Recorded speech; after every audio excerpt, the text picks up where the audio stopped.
disappointed in every one of you. I'm sorry, I don't mean to offend you. I'm disappointed in every one of you. I kiss you on the mouth. No, I'm not cool with that. Just, I'm sorry. One more time. I'm disappointed in every one of you. I mean, I'm dealing with degenerate animals. I'm disappointed in every one of you. Disappointed in every one of you. All right, come on. Honestly, I can't do it, man. I'm disappointed in every one of you. Let me tell you why. It's gonna be all right, Nicky. Go ahead, shoot. We just killed a fucking man. What are you going to do about it? You're heavy because you got nothing. You don't got a thing. You're heavy because you got nothing. Lobito! Got nothing. I want to get out. I want to get out of this rat hole. I want to get online. I need BDA boxing.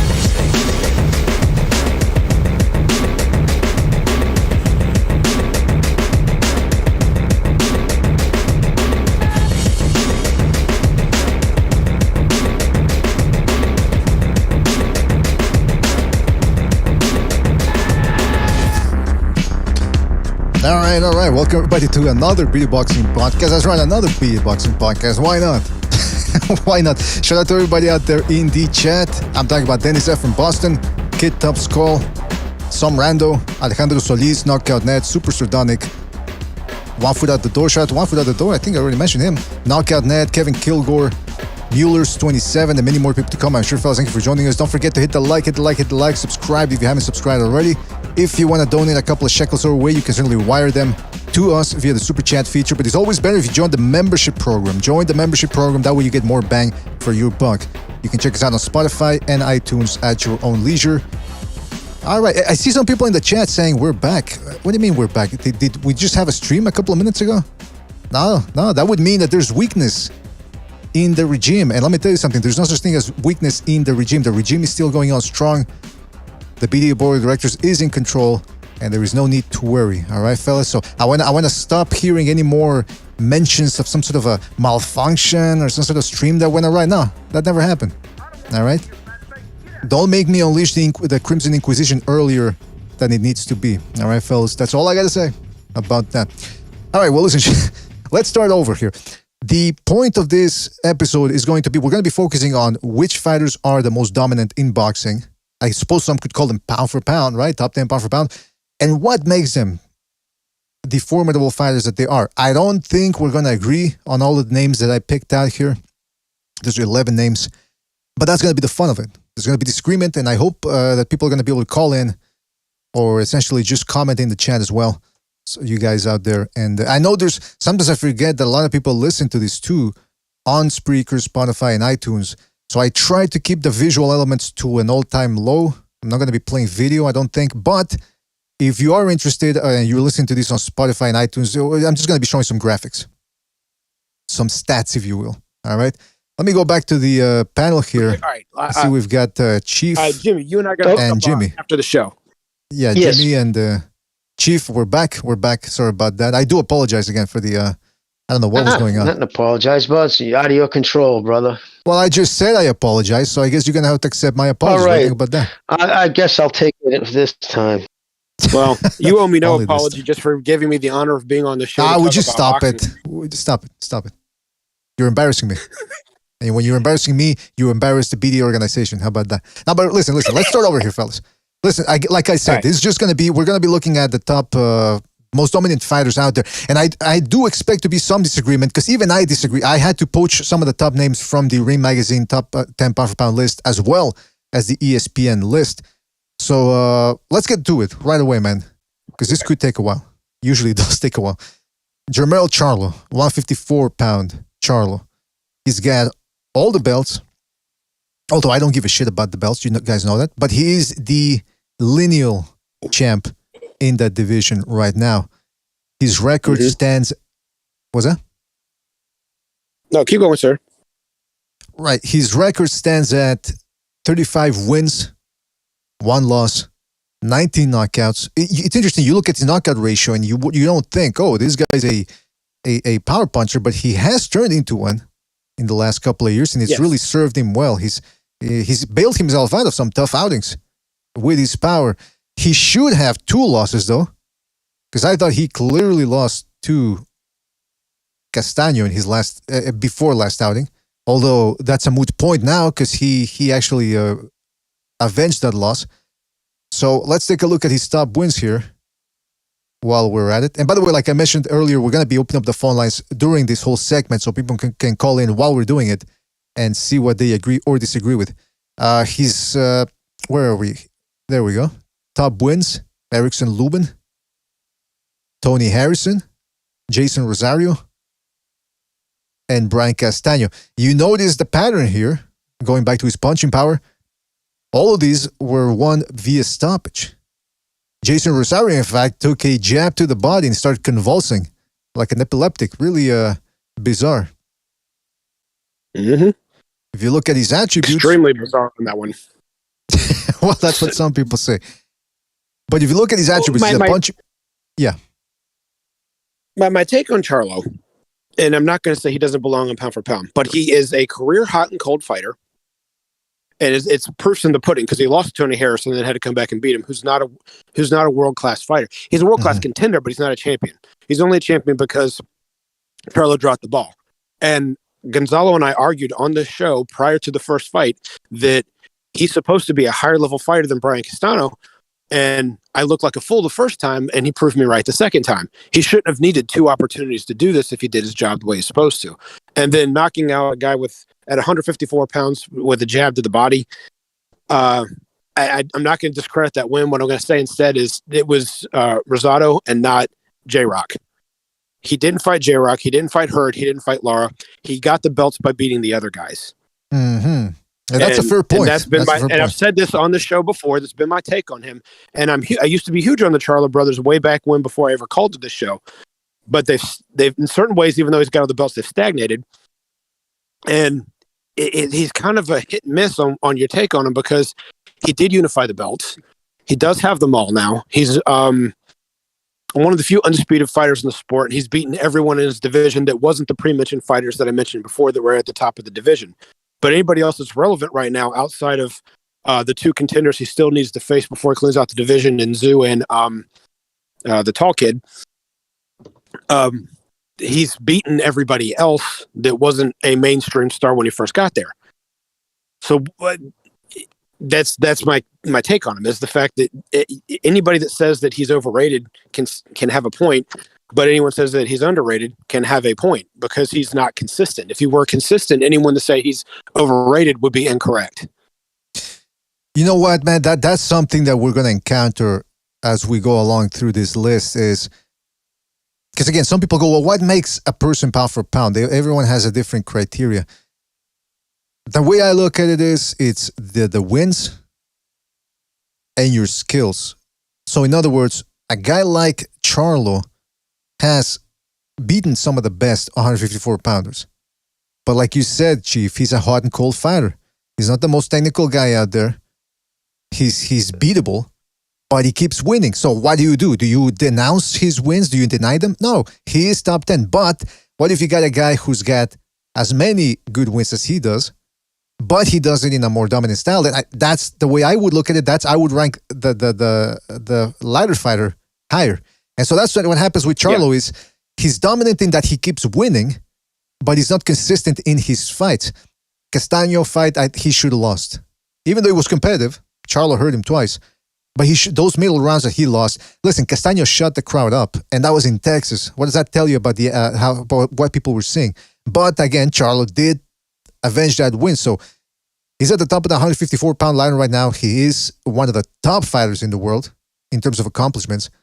And if you look at his attributes here, really, the number one has to be that punching power. Like I said, he was losing the Tony Harrison rematch. He lost the first fight, by the way. He was losing the Castano fight, the Castano rematch. He was losing it before he bailed himself out. So that punching power is a big weapon. And I don't besmirch him for it because, as we're going to see later on, there's some guys that power is one of their main attributes. Stamina, though, that's where I go. This guy just doesn't get tired. Almost every fight that he ends stronger. Whether it's the Castano fight where he did end stronger, even the first fight, in the rematch, again, took him into deep waters, took Castano out. Same thing with Harrison. Same thing with Jason Rosario. This guy's got tremendous set of lungs. He also has a good chin. Because I can't remember the last time, other than Castaño, I can't remember the last time somebody stunned him, let alone dropped him. And he's also very strong. Yeah, just one last thing. He's also very strong. If you watch, I was rewatching some of the Tony Harrison rematch. This guy was doing a lot of things badly, wrong rather. He was judging the distance, misjudging the distance rather. He was really slamming into Tony Harrison with his punches and smothering his own work. But he's strong. He just keeps on coming like a tank. So, Jimmy, I haven't heard from you, man. But what do you think about so far, man? About Jermell Charlo? Well, that's ring rust. When you see a guy like him crowding his own stuff, your timing and your space is always going to be affected by ring rust. That's usually a sure sign. You don't have your timing and your space down.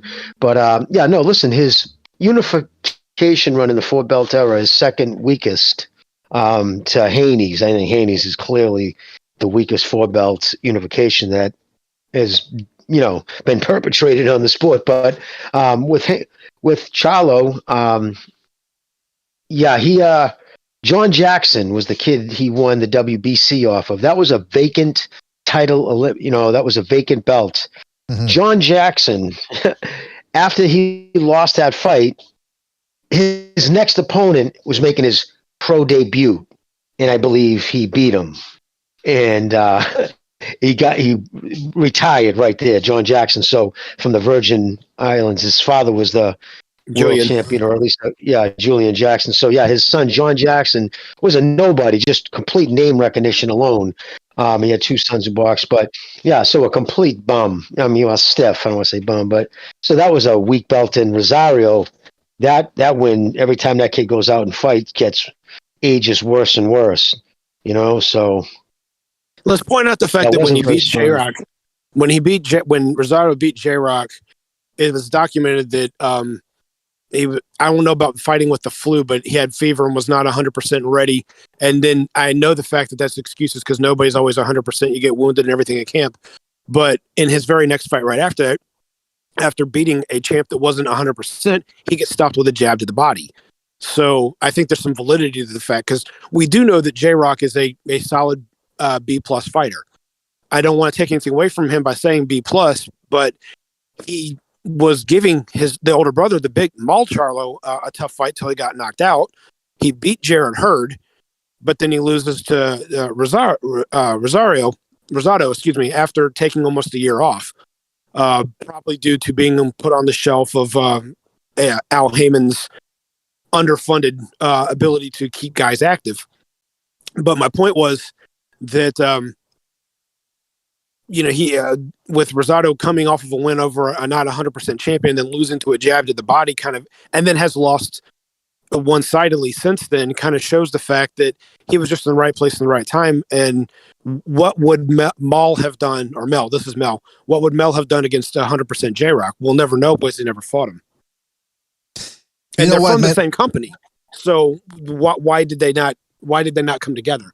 Yeah, I mean, listen, there was a lot of fights that didn't happen at that time within the PBC, which is bizarre because they're the same company and yet they're not making the fights. That being said, Jermell Charlo here has had a good career. Now, the thing is, though, Jimmy alluded to this undisputed run being one of the weakest, and I do have to agree to a certain extent, because look, these titles were always changing hands at 154 in the last couple of years, I should say. And that is because most of these guys are chinny. Jason Rosario's chinny, J-Rock's chinny, Tony Harrison is the definition of chinny.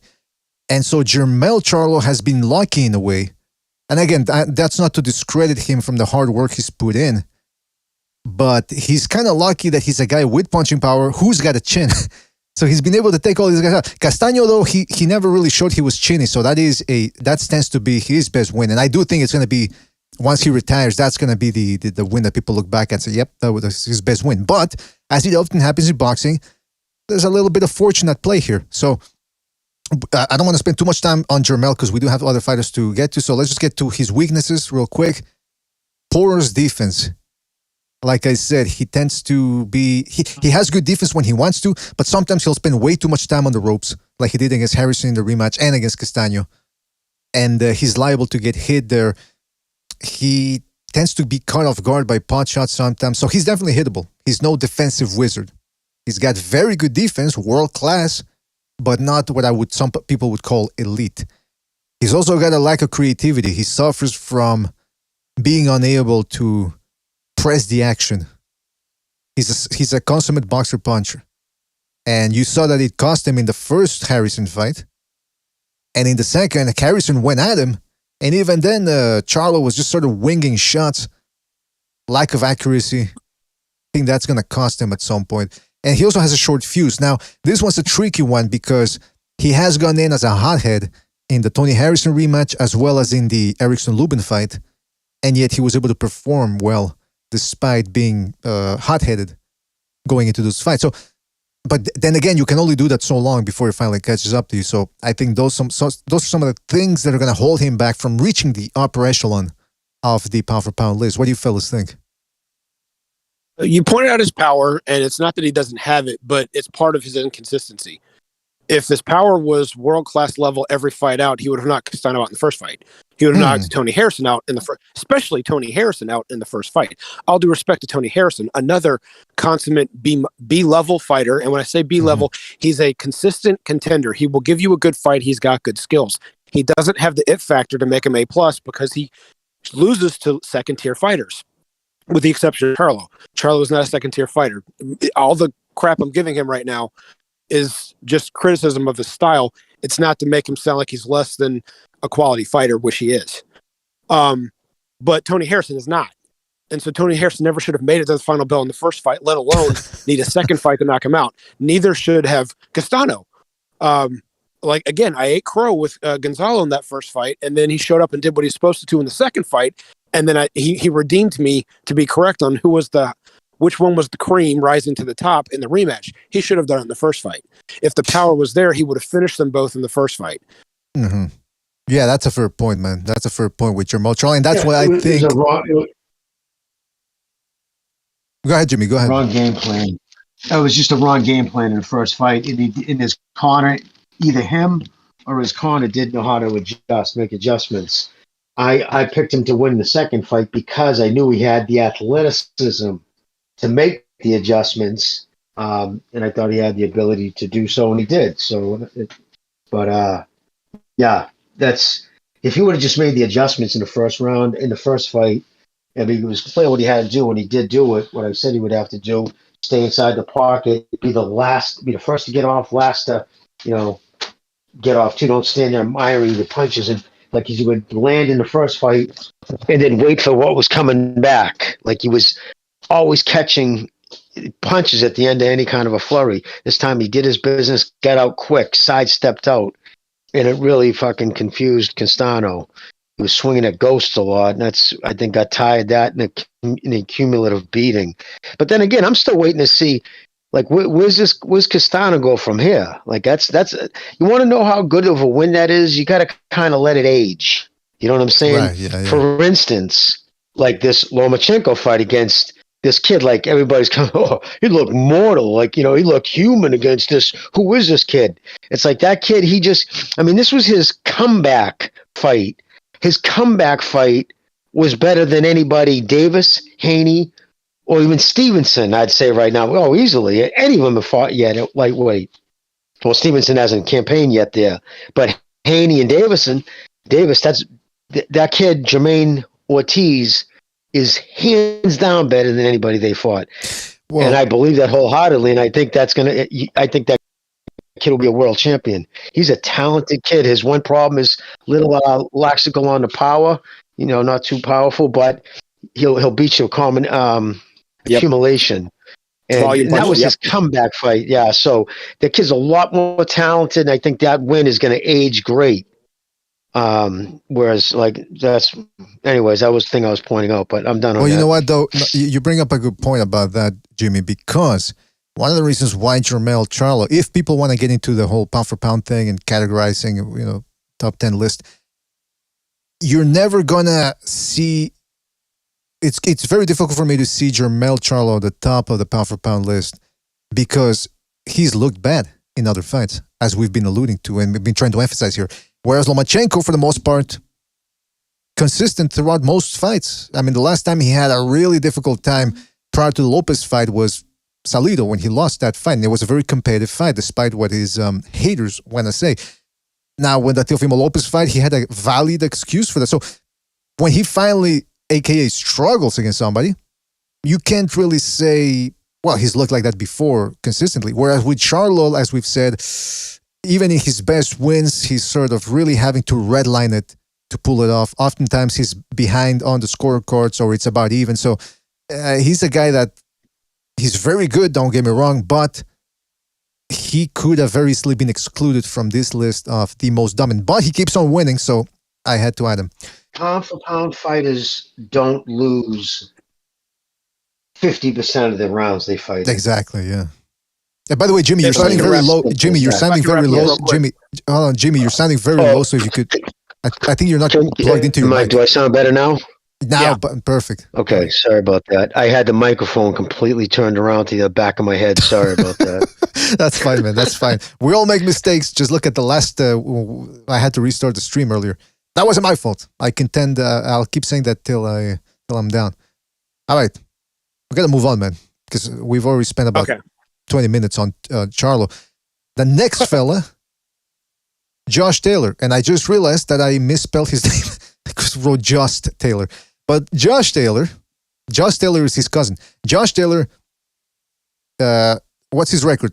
19 wins. Wow. He has, I just realized he has under 20 wins. Wow, my goodness. He's the new school of boxer, a guy that doesn't fight all that often, but has quality wins since he started. 19 wins, 13 knockouts, 0 losses, although some people will contend that he should have lost his last fight. He's a big dude, tall fella for his weight class, 140 pounds. He's 5 feet 10 inches tall. Now, his top wins going back to about, 2017? And I didn't even include the Miguel Vasquez win, but 2018, he beat Victor Postal. I left out Ryan Martin, and I went straight to Ivan Baranchik, a strong guy who, at his peak, was a very dangerous fighter. Regis Prograis, the win that got him the trophy over at the WSSB tournament. And not that long ago, less than 2 years ago, he fought Jose Ramirez, a very dangerous fighter, undefeated, and cemented his status as the best junior welterweight, if people still have doubts about that. So those are his top wins. You guys want to say anything about any of those wins? Anything that impressed you back then? When he won the tournament, did you guys think, wow, the sky's the limit for this guy? Or did you think, I don't know how good he really is? This fight with just... Yes and no. I mean, I thought that obviously he was capable of finishing out the division, which was, I won't say this is a jam-packed division compared to the division's history, but for what we had at the time, and the fact that he was able to move forward and make it all happen with the help of Bob Arum, of course. But they were able to unify the whole thing, make it go forward, not prolong anything. And the quality competition, I'm sorry, Victor Postal is another one of those consummate B+, possibly even A- fighter, because he won a title also. I think he made a defense or two before he lost. And then everybody he's fought since then, between Bud and Ramirez and Taylor, and even when he was fighting Gary Russell Jr.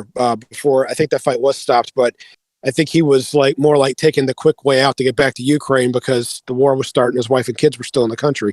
That fight aside, everything else, everyone's gone down to the wire of barely beating him. And Taylor's the one that beat him. I thought Bud beat him easily, but it was uneventful. I think Taylor beat him convincingly to where it wasn't like, oh, he stumped the joint out when he beat him. He beat him to the point to where it was marginally entertaining, because Postal's not an overly entertaining fighter. And no disrespect to him, that's just his style. But he is the one fighter that's clearly beaten to the point where you can't say, well, was it close or wasn't it? It wasn't that eventful. He clearly went in there and beat him.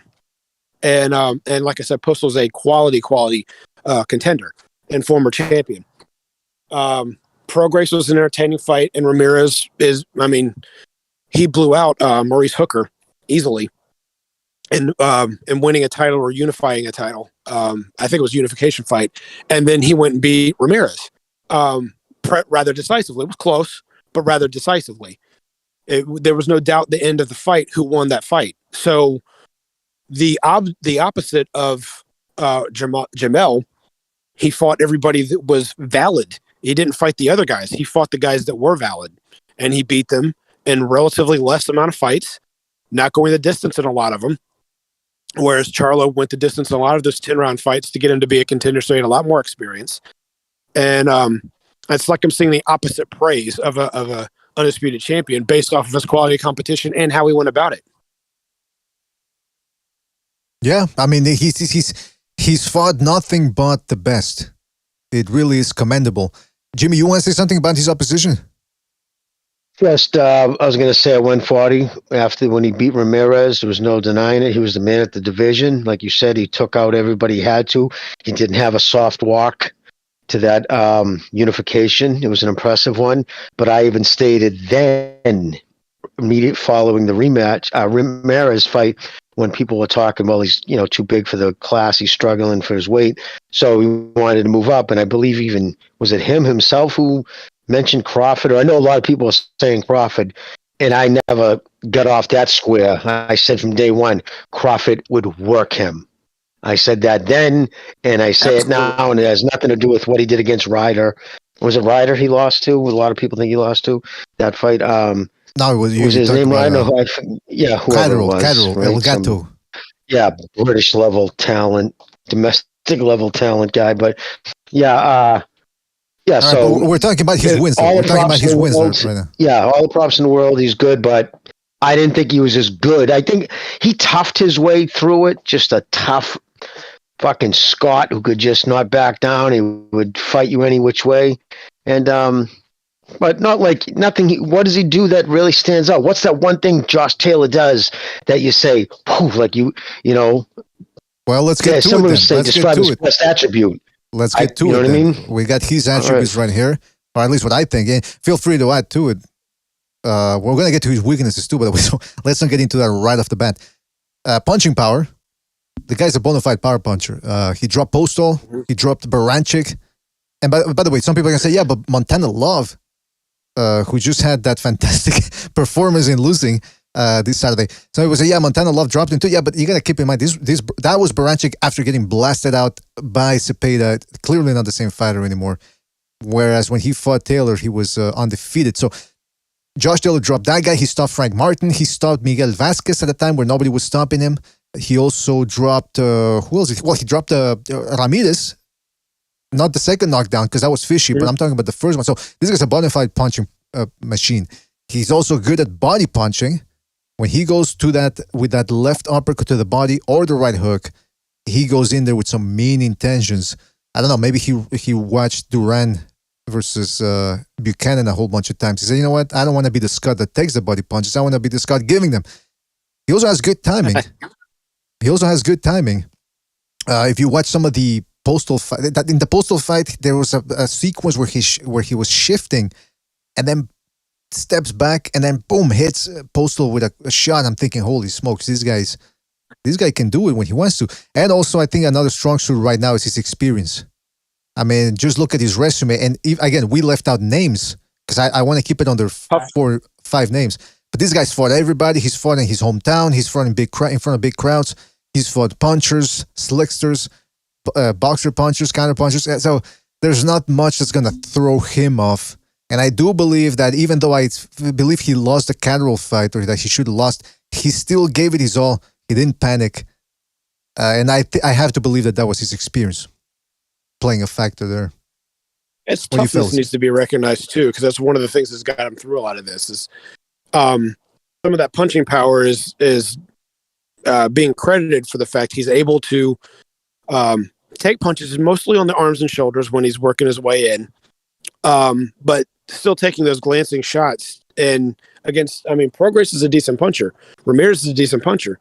And so the residual effects of blocking with your gloves towards your head, you're still going to get jarred. And he's able to weather that storm to get in and do what he needs to do. So his toughness is definitely also a factor.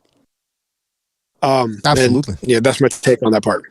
The Prograis fight was another one where he fought a bona fide Prograis can crack too. And these guys went at it for 12 rounds. I don't think people give both those guys credit for the amount of. They probably pissed blood the next day. Jimmy, what do you think about what we just talked about? The attributes here: toughness, experience, timing. That's what I said. He's a tough Brit with a good engine, and I think Ben Davis was a factor in his abysmal performance. I think, I'm hoping to see he's going to have to look better. I mean, I know he even dropped some of his belts to rematch this kid. I don't know what's taking so long. How come it hasn't happened yet? I don't know what the hell's going on with that. One thing about him I don't like is that during the last interview I watched with him in it, and he was so casual in saying how fine he was with fighting once a year. That's when I was like, okay, I'm done with you. Like, you lose me at that. When you tell me as a professional fighter with 19 fights, you're fine with fighting once a year, I'm just not going to put my time and energy into you. Sorry. No problem. You're a part-time fighter. But you know what? I hadn't heard him say that, and if he did, man, that's a shame, because a guy that's as good and entertaining as he is should be fighting more than just once a year, obviously. Silk sheet syndrome. You think so? It happens to more fighters than anything. Absolutely, dude. It's like rock bands and boxers. Once they get money, their shit sucks. You know what I mean? Like, seriously, you know what I mean? Like, they just fucking, and I think that's kind of what happened too. You just don't take it as serious because all that stuff that drives you, you know what I mean? Shitbox car, shitty apartment, no fucking money, no credit. And all you're seeing is all these fucking world champions. Like, oh man, I'm right there. I can have that money and that drive just to taste that wealth, not worrying about just, rent and shit. Oh, growing up, I'm sure he didn't grow up. Most boxers don't usually grow up, socioeconomically, not usually on the good side of the tracks. So, and it happens with a lot of fighters. They get that silk sheet touch their body and they're like, and their drive flitters away. So I don't know if that happened because it coincides with right after he started making his big paydays and his name got out there, you know what I mean? Winning the 4 belts. Hopefully that wasn't the case. But yeah. It's like the NFL players that are just as talented as the long-term guys, but they're turning pro for paychecks, not for breaking records. Jerry Rice, Randy Moss, T.O., they wanted to hold the records to be the greatest of all time. You had some other receivers who I can't think of right now that were probably just as talented, but they were more about that second contract of making the most money. Brown. Yeah, I mean, to an extent, but he also, as much as I can't stand him, there's a lot of things to say about him that are disparaging. He also still wanted to be great and set records. I'm talking about the guys whose names you're not going to talk about because they ran after the paycheck instead of after the numbers. And because of that, their careers suffered. I mean, listen, Josh Taylor saying that this is a problem now that's become endemic in boxing, which is fighters fighting once a year. That is a big problem. And hopefully he gets his act together and says, you know what? Because he doesn't even have 20 wins. Or 25s, rather. He's got 19 wins. By the way, we got Gonzalo jumping in here. Gonzalo, you there?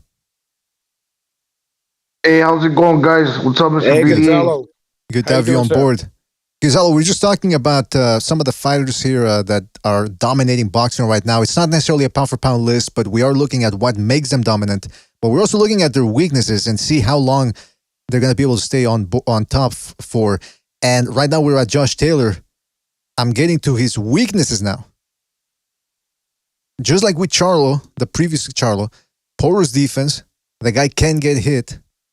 But just look at the Catterall fight. A lot of people blamed Catterall's clinching or actually brought up Catterall's clinching as a reason why Josh Taylor deserved the win. But those clinches weren't snapping Josh Taylor's head back. That was his lack of defense and his inability to stop those lefts coming at him. He also doesn't have a jab, and that is connected to the third point here, which is lack of an outside game. Real quick, when he was going to fight Prograis, I thought, okay, Josh Taylor is taller. Prograis doesn't seem to perform optimally when he's on the outside. I think Josh Taylor, being the longer guy, like he did with Frank Martin, or I forget what the guy's name was, the first guy he beat in the tournament, which he outboxed him from the outside. I said, okay, that's what Josh Taylor's going to do. Instead, it was Prograde that was outboxing him from the outside, and that's why they started fighting on the inside afterwards. So, and then against Postal too, he was eating a lot of jabs. We saw what happened against Cadrol. This guy, for a guy that tall, he just doesn't know how to use that length. He's pretty good, don't get me wrong, but the lack of jab and the lack of consistency and accuracy from the outside, I'll say it, because he's more accurate on the inside. That's why I gave him credit for that early on when we're talking about his attributes.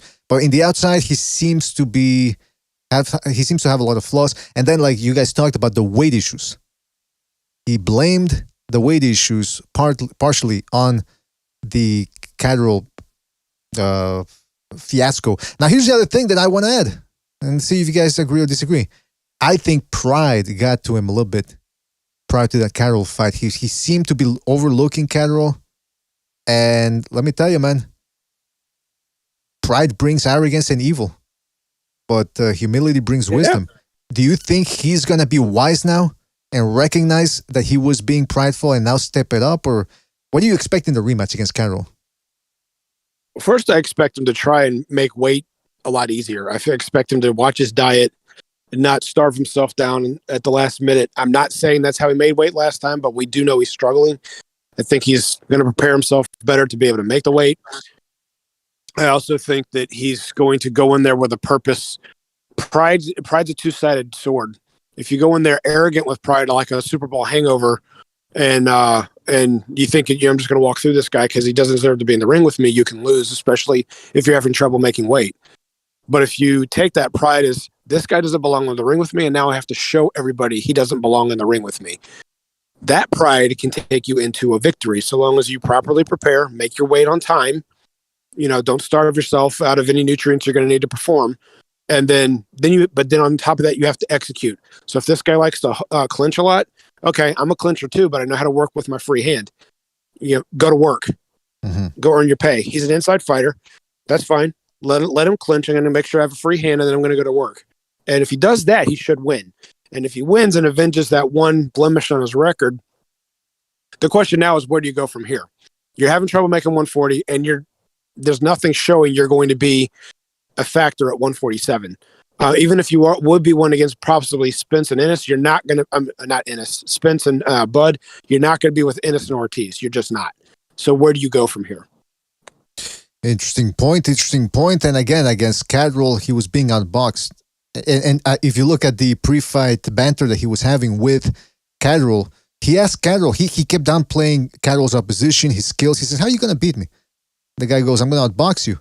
And Cadrol and Josh Taylor just laughed it off. And he was being outboxed. In fact, he did get outboxed. What does everyone else think about that? Jimmy, you were saying something about the weaknesses. Do you agree with everything here, or you want to add anything or take away anything? Or No, I mean, I pretty much go with everything everybody said on his weaknesses. Yeah, he takes a lot of shots.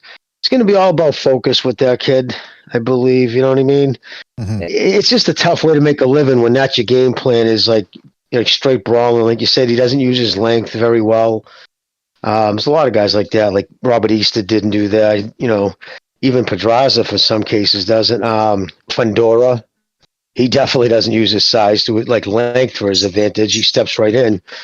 So there's a lot of guys that do that. But yeah, that's it. Gonzalo, what about you, man? What do you think about Josh Taylor's weaknesses and his prospects against Cadrol? I'd say he has to make adjustments. He's facing a strong, tall lefty, also like him, who's probably stronger, who rehydrates to maybe a bigger weight. So he's not going to be able to be as physical like he is with all his other opponents. That lack of a jab. Besides the jab, which is important, this is a good thing. He used to use different punches to knock out his opponents. Right hook, left hook, lead, left uppercut, trail, right uppercut, straight left. But that jab, we saw that he's got pretty much every other punch. He's knocked a lot of his opponents down, and how many amount of fights he's got, 18 or 19. But that jab needs some work. Now, He's done pretty good with all the other punches. Now you're facing another lefty that's about your size, but probably more physical. You're going to need to use that jab because all the other punches that work to get knockouts, because he's dropped all his other opponents with all those punches that I mentioned, a mixture of punches. You're going to have to use that jab, right? You're going to have to use it because you're not going to be as physical as you were before. Basically what I'm saying. Now you got to have to make adjustments and get away from that left hand, whether it's by blocking it with a good guard, parrying it, or slipping that punch. And you got to listen to your corner because I know he's switched trainers before. So you got to have somebody from the outside looking in, observing, because that left hand was piercing the target. It was getting to Taylor, and it was punching past through his head. It was punching through. So don't try to go punch for punch with them. Use your jab to set up your other punches and do a little bit more of boxing, but you have to listen to your corner. But especially make adjustments to get away from the straight left. Yeah, well, what about that, fellas? One last point about Josh Taylor, because we have to move on to the other fighters. But Gonzalo brought up the fact that he's switching trainers for, I think this is going to be the third time that I know of that he's with another trainer. It used to be some other dude, then it was Ben Davison, Stu's favorite trainer. Now he's going to another guy that a lot of people haven't heard of. He's more of a domestic guy. What do you think about him changing trainers so much? What does that mean? Or what could that mean? Oscar De La Hoya did it, and he was a 6th division champion. So, I mean, some people can do it. So, Mike Tyson did it a lot, and he was a 2-time heavyweight champion. Both cokeheads, by the way. Some people can do it. What's that? Both cokeheads, by the way, now that you mention it, too. Okay, but that aside, their boxing ability, what they did in the ring. But to piggyback more off what Gonzalo was saying, outside the trainer situation, Vernon Forrest, I went to high school with him, and he didn't just say it after the Shane Mosley fight. His saying was, "How do you beat a fighter that's faster than you? Use your jab. Jab's about timing. So power thrills, speed kills, but timing beats speed." Oh, and so Gonzalo's completely correct. If he uses that jab the right way and adjusts the timing, because Catterall appeared to be faster and a slicker boxer, he uses that jab the right way to offset Catterall's timing. I won't say the fight's going to be easier, but the fight should go the way he wants it. And if he has a good trainer that pushes that, emphasizes that of don't just try and walk your way in, use your jab to get inside and do everything else. That way he won't have time to get a game plan of, okay, second he gets in, I'm going to do this, because he's worrying about the jab on the way in. The jab's going to throw off his timing. He's going to throw off his mental game. And it's going to be something that Catterall's got to deal with to get around once Taylor gets inside to do what he wants to do. Well, we shall see. The rematch is taking place in February or January, I believe, which is almost a year after their initial fight. So that's bizarre enough, but it is happening, and Josh Taylor has a chance to redeem himself. Very much like Jermel Charlo, he's a guy that doesn't really dominate. But then again, a flip side to that coin could be that he's fighting some of the most stellar opposition out there. I mean, he certainly didn't struggle when he fought that Thai guy during the pandemic. So I guess we'll see what happens against Taylor and, against Catterall, and then what happens if he moves up, which he has said that he will. But now he's got to get Catterall out of the way, and then he can move up. All right, let's go to the other fighter. Hey, by the way, don't forget to hit the like, fellas. Hit the like. Really helps us out. And you know what? Subscribe if you haven't done so already, all right? It's easy as 1, 2, 3. And hit the notification bell as well. All right, let's move on to the next guy here. Again, in no particular order, but another guy that has been dominating for a while now and continues to do so. And that is Roman Chocolatito Gonzalez. This dude, since 2008, has been on a tear. Hit a bit of a bumpy patch there. But I'm going back to some of his best wins here in the last, I would say, 6 years. I'm limiting it to that.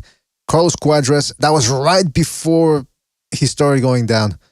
But then he made that comeback, beating the undefeated Caliafai, looked like his old self. Beat Israel Gonzalez. I dare say he did it easier than Bam Rodriguez did not that long ago. So there's an impact there made too by Gonzalez, and that win is aging well.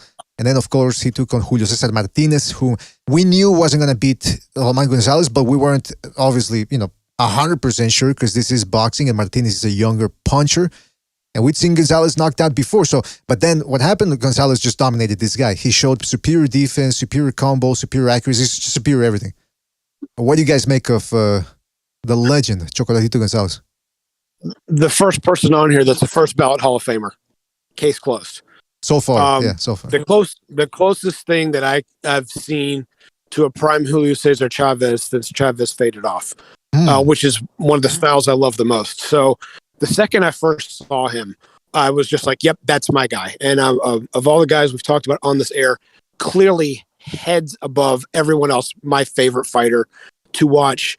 I've been a fan of his. He should have been on the pound for pound list #1, probably 3 years earlier than he actually was when he finally ascended to that title.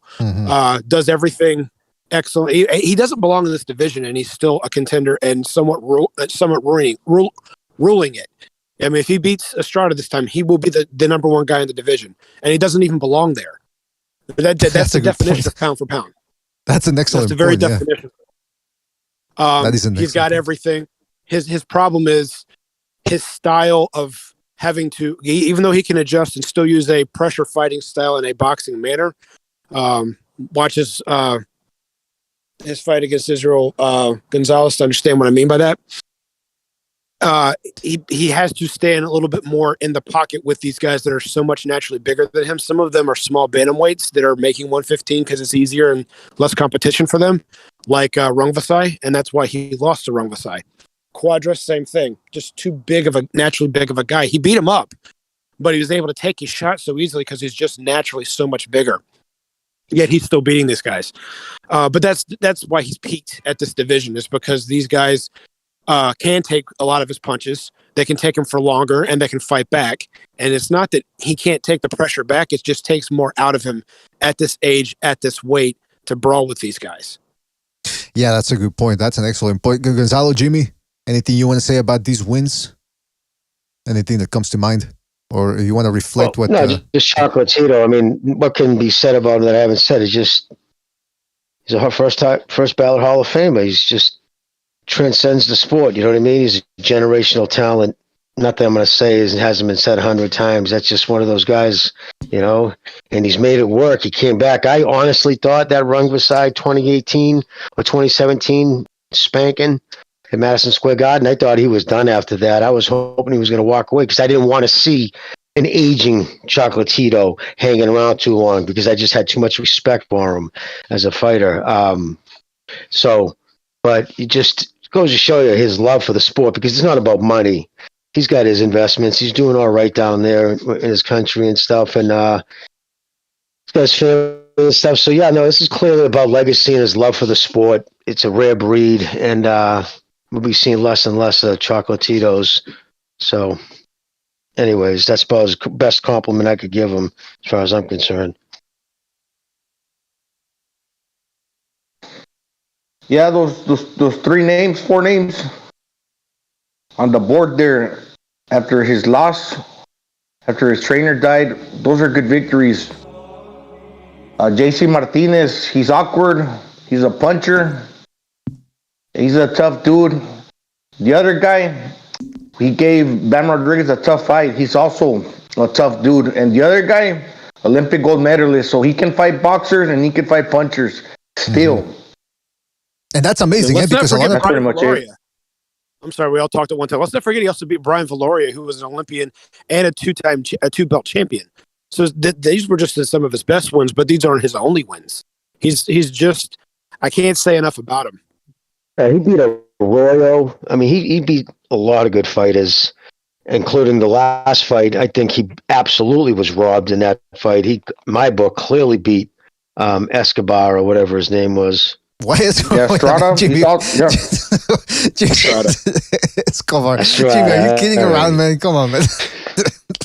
No, but you know what, man? Listen, here's the thing about the Estrada. It's a good point, Jimmy. He could be in that list, but we have to abide by the official decisions. But Estrada should be in this list. He should be twice, because again, Gonzalez beat him twice. Now, the thing about Estrada is, and this just goes to show you how good Gonzalez is like, if Gonzalez wasn't around right now, I think Estrada would have been on top for a long time himself as the #1 dude. But he ran into a guy in Gonzalez who does everything he does, but a little bit better. And nobody have long COVID, or fucking multiple shoulder injuries. Well, I think they did an X-ray and they said, "Oh my God, look at this! You can see a little faint picture of Chocolatito's face on every X-ray." Oh, Fuck well, you know what? outta here. That I think leaves me. after that last fight. I think, yeah, sorry, bro, but I just think he kind of strung. He's trying to age out Chocolatito. Just my opinion, anyway. That leads me to that. That leads me to the fact that he lost that Chocolatito fight. Excuse me. He won the Chocolatito rematch, and a lot of people held it against him personally. But like I said, he's a fantastic fighter himself. He didn't get schooled in the Gonzalez fight. He was competitive all the way through. But it's just now though, going into this rubber match, he looks, I don't know, we'll see what happens. Actually, we're gonna get to that. But hold on, before we get to that, shout out to Abuela for his contribution with the super chat. He says Glazer versus Heyman on BLK Prime pay-per-view. Who's the underdog? Well, first of all, that's never going to happen. Heyman's not going to come out of the shadows to take on a fight or even some sort of a debate. It ain't happening. But one can dream, to Abuela. One can dream. Shout out to Abuela for his contribution. And like I said earlier, check out his channel. Fantastic channel. Very entertaining. And Mr. Vivier, I don't hold the robbery on the fighter. Like, I don't hold that against Estrada. Mm-hmm. But what he's done since then, the bullshit long COVID, and just a bunch of sketchy shit to push this fight off. How long has it been? Going on 2 years? Yeah, almost, yeah. It's going to be 2 years by the time. I mean, ridiculous. Yeah, ridiculous. I mean, he's going to be closer to 40, right? Chocolatito by the time this fight goes off? Well, not quite. You don't think that was strategic? Listen, for a little guy past the age 35, listen, no boxer, anyone on the planet gets better after 35.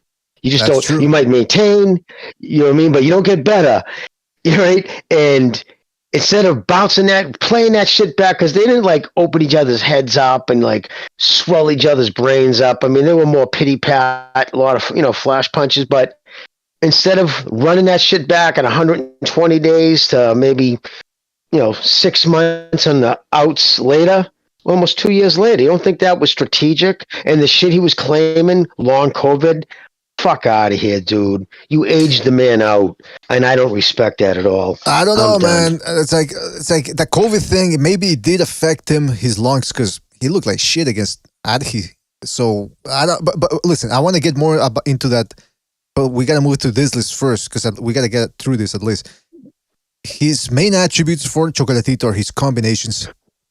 I mean, this guy, you don't see many people stringing combos together the way he does now. It's almost like, people talk about defense, this, blah, blah. Combinations are a lost art. Or they're starting to become a lost art. And this guy puts some beautiful combos together. Defense, people don't give him credit for his defense, man. He stands right in front of you. And he doesn't do the shoulder roll. He doesn't move the head up and down. He just moves it slightly and parries the rest of the shots or blocks them. Very, very, very interesting to watch. The pressure he puts on guys. Even now, as Chief said, the fact that he's a smaller guy in his, third division, fourth division, it's amazing that the amount of pressure he puts on guys. And of course, like we said with Josh Taylor, his experience. This guy's fought every type of style, like Gonzalo mentioned. And he's still coming on strong and still dominating for the most part. So what do you fellas think about this? Absolutely. And I'm not going to talk about him anymore because I've already sung so much praise. I might as well put a crown on his head the way I've talked about him tonight. But he's clearly one of my favorite fighters.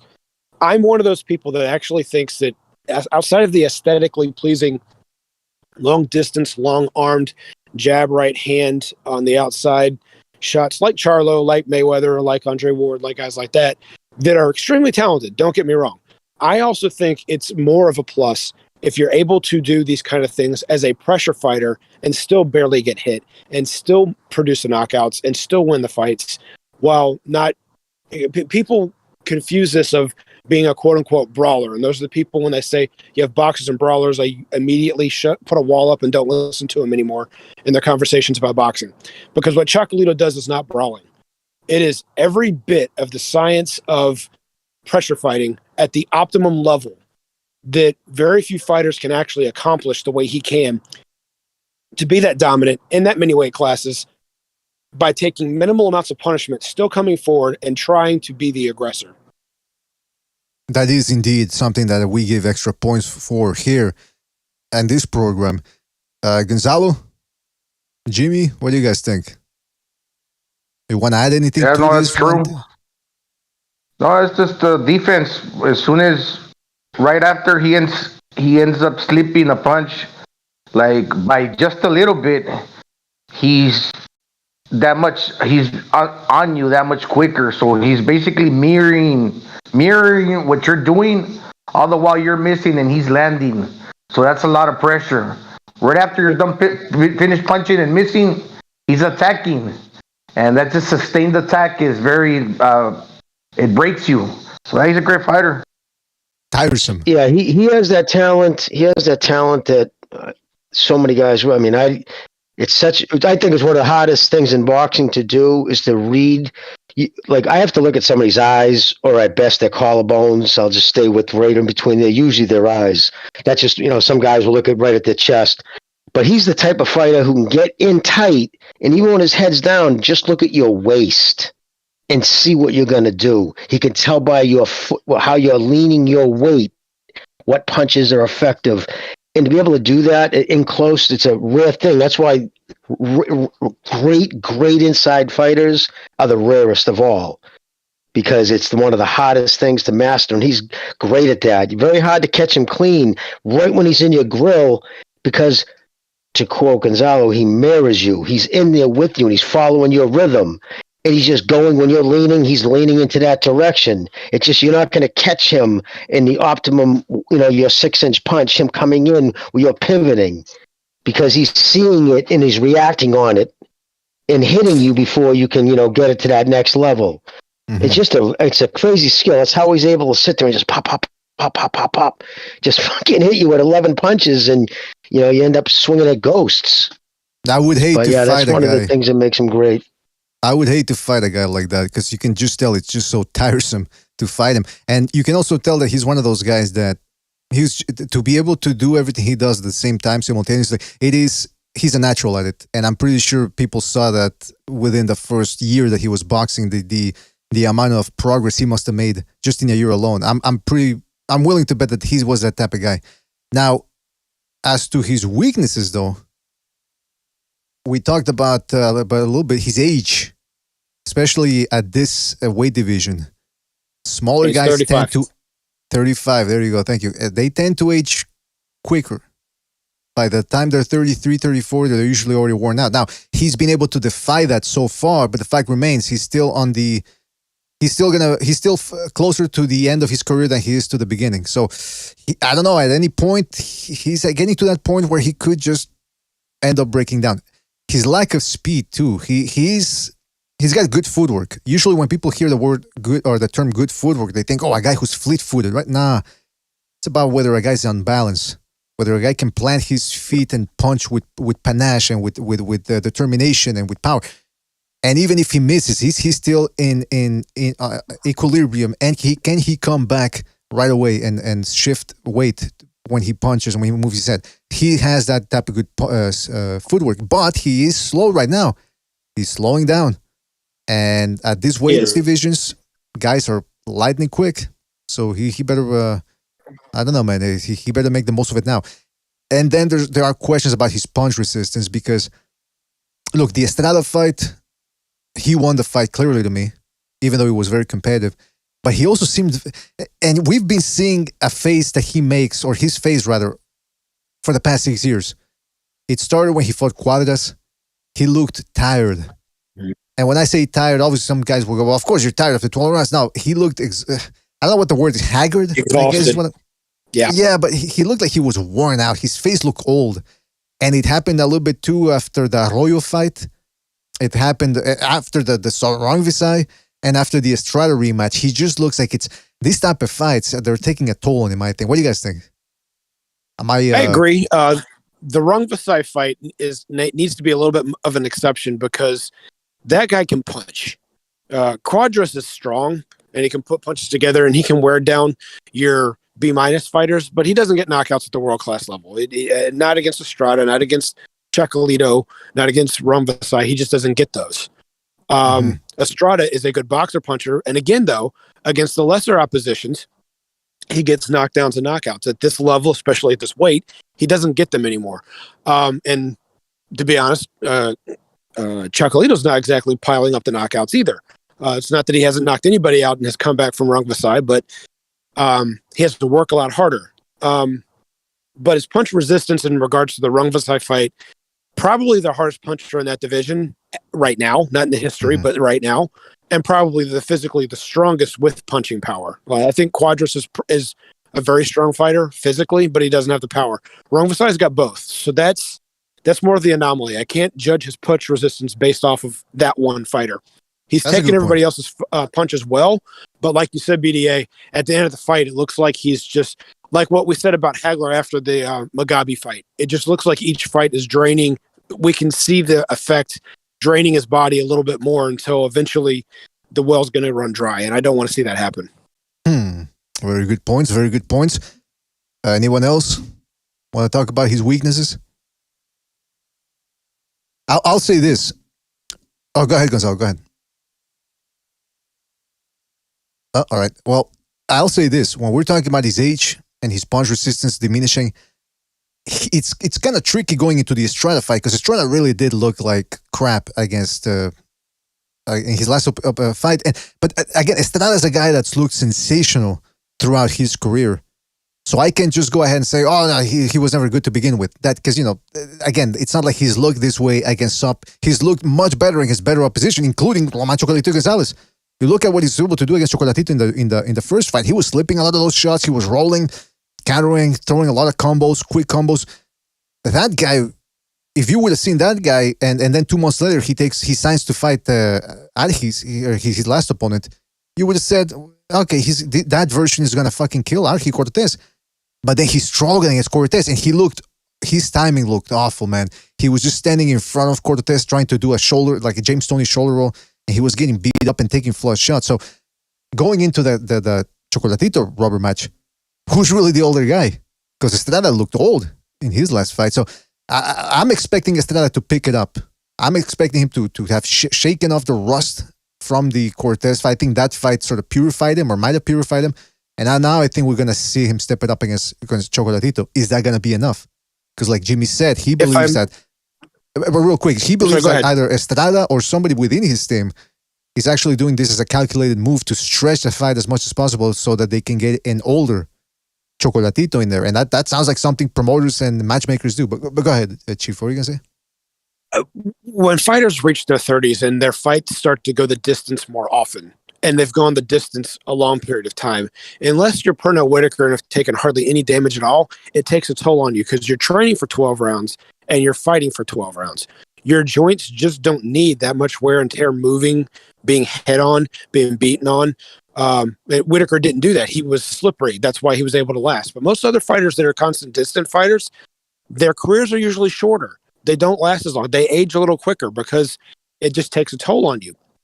All the sparring you've got to do, all the running you've got to do, everything you have to do to prepare to go 12 rounds and then put your body through the punishment of going 12 rounds catches up faster than guys that usually knock people out earlier in their career like Chocolatito. So even though there's almost 3 years between them, they're probably right about physically the same age, in which case I give the edge to Chocolatito. But the slickness and everything else that Estrada is capable of doing, if he's able to turn back the clock and kick it up a notch, it'll make it a tough fight. But again, I think the physically younger fight, technically speaking, is Chocolatito based off of the fact he was able to dominate fighters so long with knockouts and not have to put himself going that distance all the time. Yeah, I think something that goes against Estrada, and it's a two-edged sword, which has kind of benefited Estrada's opponents. And I mean, I'm not taking anything away from Chocolatito's skills, but yeah, that's how he wins the fights. That's how he's able to beat Estrada the first time, and I thought he also beat him the second. Is that he remains in his natural size.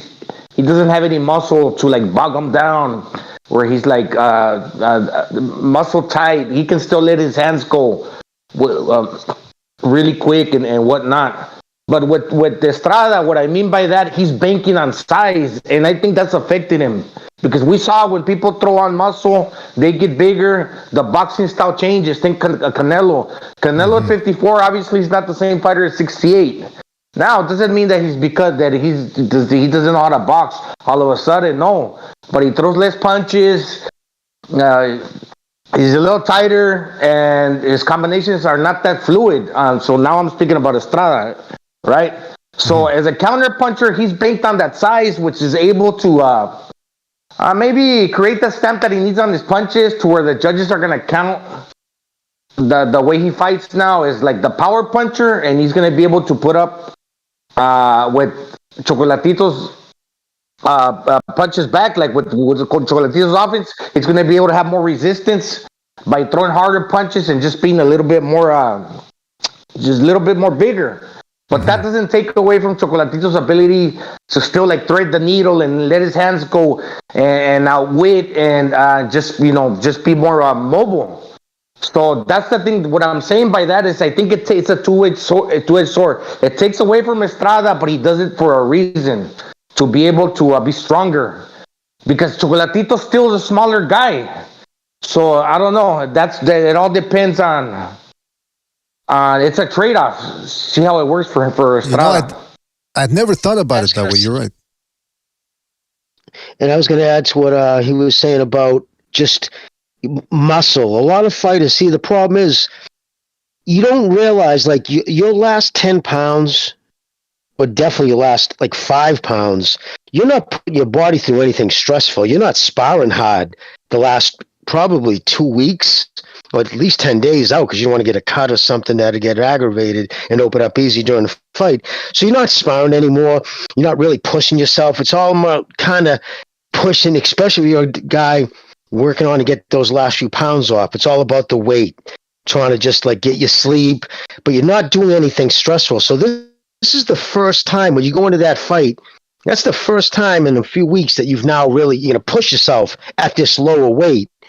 And the problem is, if you don't have if you're coming dry, but you're still carrying muscle, you up the chances for cramps. It's almost a guaranteed you're going to get a cramp at some point, but you just hope it's not the thigh or a back cramp. Those are back lat cramp. You can't even throw a punch.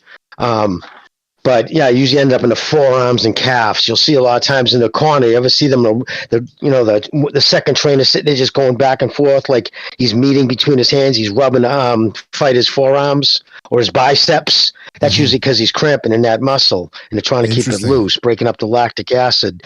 So yeah, I mean, fucking, I'm an interesting dude. But no, so just but yeah, no. So that's very important to what Gonzalo was saying, guys. That's the reason why you didn't see these injuries and stuff. Like, look at the guys in the 50s, man. Fucking Sugar Ray Robinson, you would go back and you would see him after the fight with a lucky strike in his hand, that black eye. You know what I mean? They cut back on this smoking, the last few weeks. But the thing is, they didn't use any heavy weights. Everything was calisthenic. They used their own body weight for resistance, which is what you want to use. Maybe a few added plates here and there and very basic exercises. The modern boxer uses a lot more muscle gaining machinery and apparatus, which creates more cramping. And once you start like getting even lactic acid, takes some snap off your punches, your accuracy goes to shit. I can't stress it enough, man. I was into bodybuilding, but as far as boxing goes, it's not a complementary sport. There's a reason why weights were around for years and they weren't introduced in boxing. That was like all the old trainers, like, get the fucking weights out of this gym. Like, they hated weights because it shortens muscles. It's the reason why even in bodybuilding, all you hear about is make sure you stretch before and after you work out. And a lot of guys don't do that. They skip the stretching. It's just one of the boring things, and they pay for it. So I can't stress that enough. When you see a really muscular guy inside the ring, you think right away, wow, look at the advantage he's at. Might work in the first 4 to 6 rounds. But once that fucking lactic acid starts screaming, yeah, I'd rather be the fucking Tommy Hearns, Yeah, man, that's a great point that Gonzalo brought up, man, and you too, Jimmy, about that. Yeah, and I hadn't thought about it, that, yeah, maybe Estrada, because he didn't used to be that hard a puncher circa 2012, 2013. Then by 2016, 2017, he started adding more pop to his shots. And even though it might not look like it against Chocolatito, because neither guy really hurt each other in that fight, or at least visibly. But it is true. Maybe he thought, hey, I need some armor going in against Chocolatito, because Chocolatito is going to stand right in front of you, and he's a powerhouse himself. So we'll see what happens in the rubber match. But yeah, that's another dude that right there, Chocolatito, who's a dominant fighter, who has been a dominant fighter. We'll see for how long he can keep this up. Let's go to another fighter here. And again, first of all, before we continue on, don't forget to hit the like, subscribe if you haven't subscribed already. And shout out to everybody in the chat and everybody listening right now. Again, this is not a pound for pound list, so we're not going in order. But the next guy that is considered one of the best and one of the most dominant forces in boxing is Terence Crawford. His top wins, again, if you go back to 2016, Victor Postal, brutalized Jeff Horn, stopped Kavaliauskas when he walked him down, and then in his last fight, which seemed like it was ages ago, he became the first man to stop the always tough Sean Porter. Fellas, Terence Crawford is 35 years old. His record, like I said, a lot of people look at him and go, whoa, pound for pound. He's got 38 wins, 0 losses, 29 knockouts. But I gotta tell you, just looking at his resume right now, and that's from the last 6 years, it's very thin compared to what people say when they claimed him to be the number one pound for pound fella in the world. What do you guys think about that? Well, pound for pound, I meant to mention this earlier, is also marketing, and how well you can market someone. And if I may finish a point I was going to make about Jermall Charlo real quick. You're saying you could never see him at the top of the pound for pound list. There's nothing to market him to get there, no matter how many more wins he has. There's no big star to put him in with that's going to, even if he were to beat Spence moving up, there's nothing to just say, yep, that's it. That's the guy, that performance, that fighter, the way he fought, all those are factors to put him over the top. What did it with Bud was winning multiple titles in multiple weight classes. And the fact that he has the help of a pretty good PR promoter and Bob Arum to get him out there on HBO and on ESPN and build him up, despite their other rifts they've had, to keep him out there and keep his name out there as an undefeated fighter, when undefeated meant so much in the post-Manny Mayweather era, against what I'm looking at is decent competition. Jeff Horn's the one not so decent because he really hasn't done much other than get a gift decision against Pacquiao, but he was the bigger, stronger guy, and Bud beat him rather easily. Sean Porter's always been in a tough fight, and contrary to what most people think, other than a few moments when Bud was playing with him, I thought he handled Porter easily when he wanted to. When he really wanted to box, when he really wanted to control, and when he really wanted to put it on him, Spence was never able to control Porter in 12 rounds. But minus the knockdown, one judge had it, I think, a 2-point fight. It would have been roughly he had it like 8-4 for Porter with the knockdown taken away. And I don't disagree with that scorecard. I thought Spence won after watching it more than once, but I can see an argument that Porter beat Spence.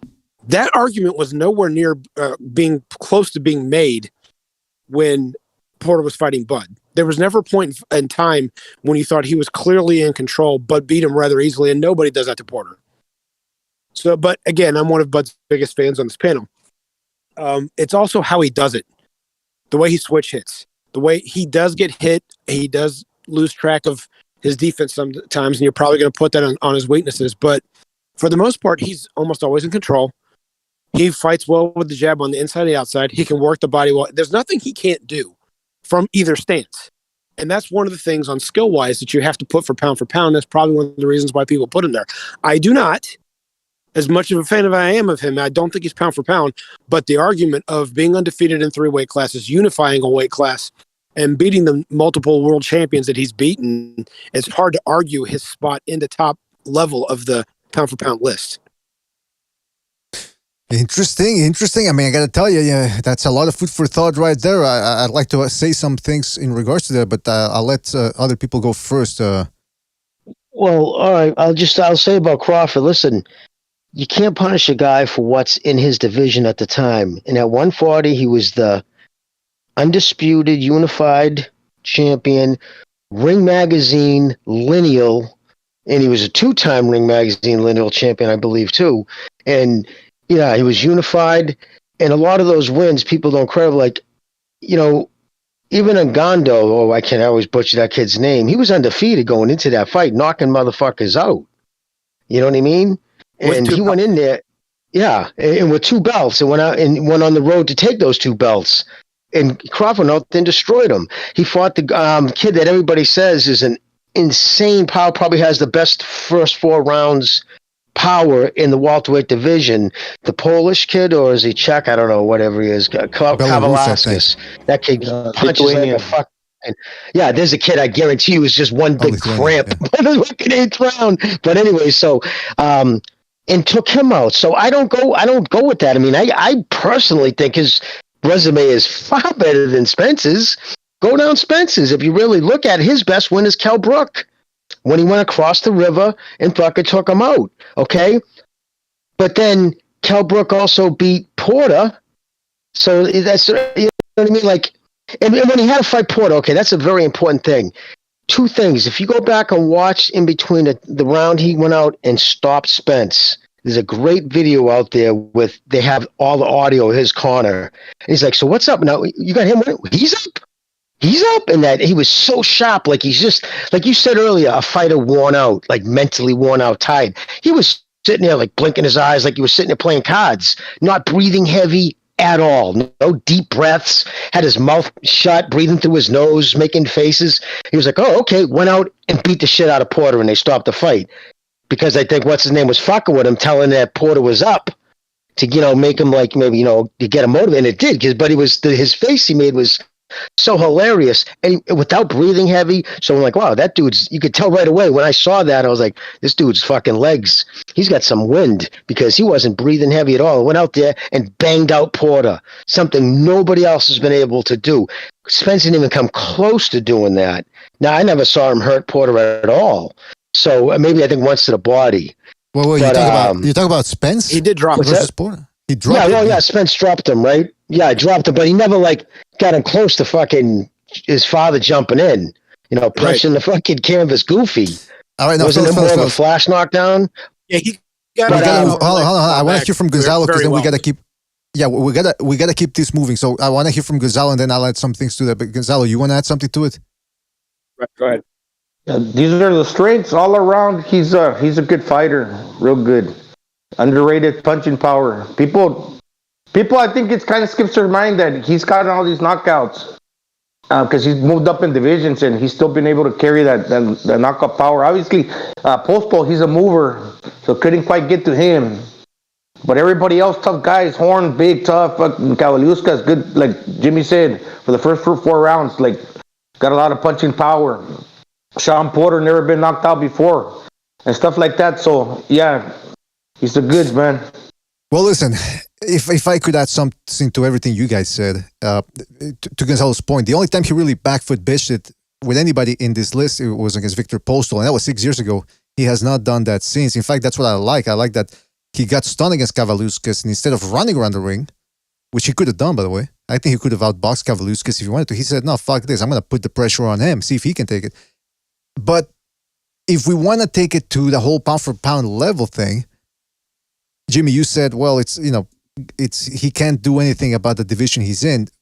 But then again, that's out of his control. But at the same time, we're not going to elevate him pound for pound because some guys don't want to fight him. The fact remains, his resume is very thin. I mean, Kavaliuskas, he's a guy that's Virgil Ortiz's best win. What else? We've got Amir Khan, one-legged Benavides, Long John Silver. And then Sean Porter. Is that in 10 years from now, when we're talking about Terence Crawford, is that what we're going to say? Well, he became the first guy to beat Sean Porter. I'm looking at his resume. It's very thin, which is a shame because everything you guys said, I agree with. The punching power, the switch hitting, the stamina, the fact that you rarely see him out of breath. In fact, I can't remember. Compare that resume, though, Mr. BDA, to Spence's. Go over Spence's resume. Oh, so you're telling me Kavaliuskas is better than Danny Garcia? Without a doubt. Oh, come on. A much more dangerous opponent. Let Dude, me what put has it this Danny way. Garcia ever did at 147? For real, Mr. BDA. What has he honestly done? Let's stick to 140 because I think Kavaluskas used to. No, I don't think he ever fought at 140. But look, I don't think Kavaluskas would have beaten the version of Lucas Matisse. And maybe he could have, but hey, guess what? He didn't. And Danny Garcia at 140 pounds, he proved to be a much better fighter. I know we're talking exactly 140, brother. Right, but overall he's a better fighter. Like 12 overall, years ago. Well, that's true, but overall he proved to be a better fighter. He also never got stopped. I mean, Kavaluskas got him stopped at welterweight though. No, I'm talking Kavaluskas. That's what Spence fought him at. Oh, okay. Right, all right. I was talking stopped. about Garcia because. Right, and Garcia's never been stopped, is what I'm saying, and he's fought everybody. Meanwhile, Kavaluskas fought Ortiz and. Right, what I'm saying is, Kavaluskas fought Ortiz and Crawford and got stopped. The Garcias fought fucking punches like Spence, Thurman, even a dangerous guy like Sean Porter. None of these guys ever fucking put him out. So he's a competent fighter. I think he's better than Kavaluskas. But he lost all those fights. Yeah, he lost every one of those fights, brother. Seriously, his last significant victory was 2013. That's insane. It's been just cherry-pick messes or fights that he does just enough to lose in. Because he's just, I mean, at 140, because he was quicker and he carried that power, but he's just too small his frame. He's too prodding. He's so predictable. You see him coming. He's going to have to catch you with something quick, and then maybe he gets you goofy. But the way he fights now, dragging that foot around, he's so prodding. Yeah, no, I just don't rate Danny in his resume. I think is weak. And Mickey Garcia, that's a career 126-pounder. He literally dragged up to fucking welterweight where he shouldn't have been at. You could see it in Garcia's father's face coming into the ring. He was dead against that fight because he knew what it was. It was a money grab, and his son, but he couldn't even stop him, dude. I mean, the size differential was insane. And he admitted it in the post-press conference, which was so funny to see his friends try to say, oh, no, he tried to give him a boxing lesson. Remember, that's what he said until people came up with that fucking video of him saying, no, I tried twice to stop him, but no man down tonight. But that's what I'm saying. If we're putting so much, that's what I'm saying. If we're putting that, but hold on, that's what I'm saying. If we're putting so much stock on stopping guys, and we're comparing Garcia to Kavaluskas has been stopped. Garcia's fought the best, and he hasn't been stopped. And you can't ever say that he's been schooled and lost a fight 10-2. He always makes it competitive. So that, to me, is a better win for Spence overall in welterweight. Then you had the Kell Brook fight, and I know there's an asterisk to the Kell Brook fight, like you mentioned. I do agree with that. But at least he fought him. He fought him overseas, stopped him. He also beat Ugas, who was on a good run himself. In fact, some people say he could have won the Sean Porter fight. I don't quite agree with that, but it just goes to show you these guys are at a certain level, and Spence has beaten the better welterweights. Crawford, I'm not saying, listen, I agree with you that if Crawford fought Spence, he's definitely beaten the better welterweights without a doubt. But a cumulative, like you go by his whole career, multiple divisions. Yeah, if you look at it in total, I would definitely say Crawford has a better resume. The lineal Ring Magazine, Spence has never had that. You know what I mean? He hasn't done a mandatory in 4 years on his IBF, or at least 3 years. So they don't fight mandatory Staniosos. I mean, dude, I'm so really like turned off with him, honestly, with his leaked phone call that he leaked saying, I told him and I ain't fucking fighting Thurman. And it's going to announce that fight any day. That's exactly who he's fighting. That's exactly who he knew he was fighting this whole time.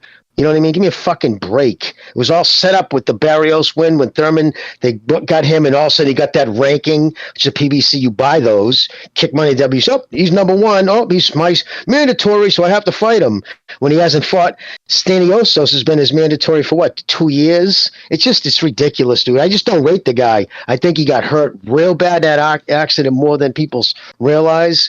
I think I saw him hurt multiple times against Ugas, and if he's hurting you better fucking wait Crawford out, because I'm telling you, he hits a hell of a lot harder, better angles, and with both hands, and is a dog. I think he's going to wallop Spence. I believe that as hard as I believe anything. I gotta say this. But if I can bring this back to Crawford, if I can bring this yeah, back that's to what I was Crawford, gonna say because we gotta Right. because by the way I agree with everything you just said, Jimmy, about that the business side of that. Yeah, I do agree. Spence is his representation. They're at fault for all the things you mentioned. But yeah, bring it back to Crawford, Chief, because that's what I wanted to get to. So there's a guy that made a show on HBO called "Assume the Position," and he says pop culture dictates history. It's a pun. It's a play off of words. Sounds very dirty. He assumes the position on an argument, and then he goes in. I know what it sounds like, but that's not what it is. Anyway, the point is, he says that pop culture dictates history, and then history is dictated by the writers. Who votes the people in the Hall of Fame? Not the fighters. The writers do. So who's going to write Bud's history? And if they write it objectively, Ricky Burns was a 3-division champion. He beat him. Gamboa was a 3-division champion, may not have been a pound for pound guy at the time, but he was considered towards the bottom of one at the peak of his career, and was, even though he didn't belong at lightweight, he was on a streak, and he was one of the most explosive fighters around, and Bud beat him. And then he went overseas to fight Ricky Burns, mind you, not just to fight him. He went over to Scotland to fight him. He beat Victor Posto as a world champion. As one of the best fighters, the best fighter to not maintain a title at 140. He beat Sean Porter easily, which nobody's done. So it's going to depend on how you write it up. Does he have this significant win, just like Steve Kim said about Mikey Garcia? What's his best win? And everybody was quiet. We're going to say that about Porter now, but prior to Porter, what was Bud's best win? It's not one win. It's everything he did. It's all of the fights at 140, unifying them, winning almost individually. He beat Ndongo for 2 belts, but he had to win 2 belts on his own. So he had to unify half of it on his own by winning a belt, and then a unification. He beat a WBA champion, and I don't think there was a super division, a super champion at the time. I could be wrong. When Gamboa had the WBA, so that was a unification fight. He moves up and he beats the guy that just beat Manny Pacquiao, arguably a robbery. Not arguably, we all know it was. But anyway, but this is a much bigger guy. But you're taking it now, though. Everything you're saying is correct, but you're taking it now to the overall. I'm not comparing Crawford to Spence's overall career because I do think you could, like, you're making the argument, and it's a good argument that Crawford is a better fighter overall or had a better career overall. But right now we're talking about when it comes to domination. I'm taking it to the pound for pound standards of what have you done for me lately in at least the past 6 years. So we're going back to Ricky Burns and Gamboa. Lately, and all I that. agree with you, sir. Right. Lately, I agree with you, sir. But some people also go off of legacy on what you've done throughout your career also, because that's what we were just doing with Chocolito. And that's what people did for Manny and Floyd while they were on the top of the list for so many years. It wasn't just what they did lately, because outside of themselves, some of their competition was weak. We know that Victor Ortiz was a weak candidate. We know that I forget the guy's name that Pacquiao fought in China that had almost no knockouts. Algieri. Anyway, we know. Algieri. We know that was a weak opponent, but they were still on the top of the pound for pound list because of their legacy. So based off of his legacy, does he deserve to be in there? Yes. Does he deserve to be number one? I will not argue with someone who says no, because everyone knows that between Hanoi and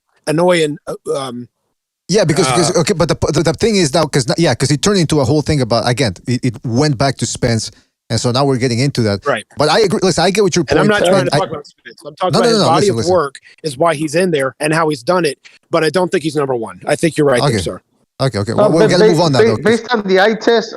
Yeah, based on the eye test, just really quick with the names, I get your point, BDA, but I do think that Kavaliauskas, he's the tougher test out of all the names, including the Errol Spence opponents, because we saw what Kavaliauskas did, not just because of that, we saw what he did with Victor Ortiz, and that was after. But if you survive Kavaliauskas' onslaught, man, dude, you just beat a guy that came at you with everything, speed, power. And I know he's on Heralded Kavaliauskas, but he's a tough dude. We saw what he did with that Venetian as well. So I mean, the guy's tough. He can crack, and I give him credit for that. But with that being said, it's kind of unrecognizable in the grand scheme of things to a lot of people. I agree. Listen, like Jimmy said, Kavaliauskas does come out firing for the first 4 rounds. And if you can get past that, that means you're pretty good. Now, I don't want to harp on too much now on the resume, though, because we do have to move on to other fighters as well. And we haven't even finished with Crawford. But shout out to Abuela for his contribution. What's that? No, I was saying Cavalusis also hurt both Virgil Ortiz, and he probably dropped Crawford. So he stung both those guys, and to their credit and to their dog, they came back. But Right. it goes to show you, I don't think Danny Garcia would sting Virgil Ortiz at all. I don't think he would hurt him. You know what I mean? He could, but he's just too prodding, wouldn't land that clean because the kid does crack hard and fast. I'm just saying, Cavaliuskas is one of those dudes nobody wants to fight. Did you ever hear anybody call him out? He never heard anybody say, well, I'll fight Cavaliuskas.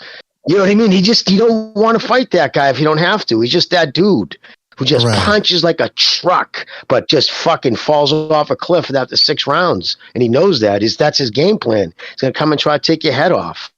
Because he Right, knows but he that's doesn't have the skills to compete. So he's All going to I take was his best saying- attributes. All I was saying is the fact that he can be.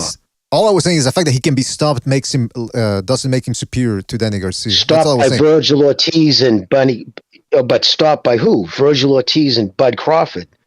Right, and Probably Garcia the hottest punching welterweight, Ortiz, and I think the overall best skilled welterweight. Although that milk's starting to turn. But that's what I'm saying. But Garcia also it's going to he can't- happen. But Garcia didn't fight Paulie Malignaggi when he lost. He fought Keith Thurman, another guy that can crack, and Spence can crack as well.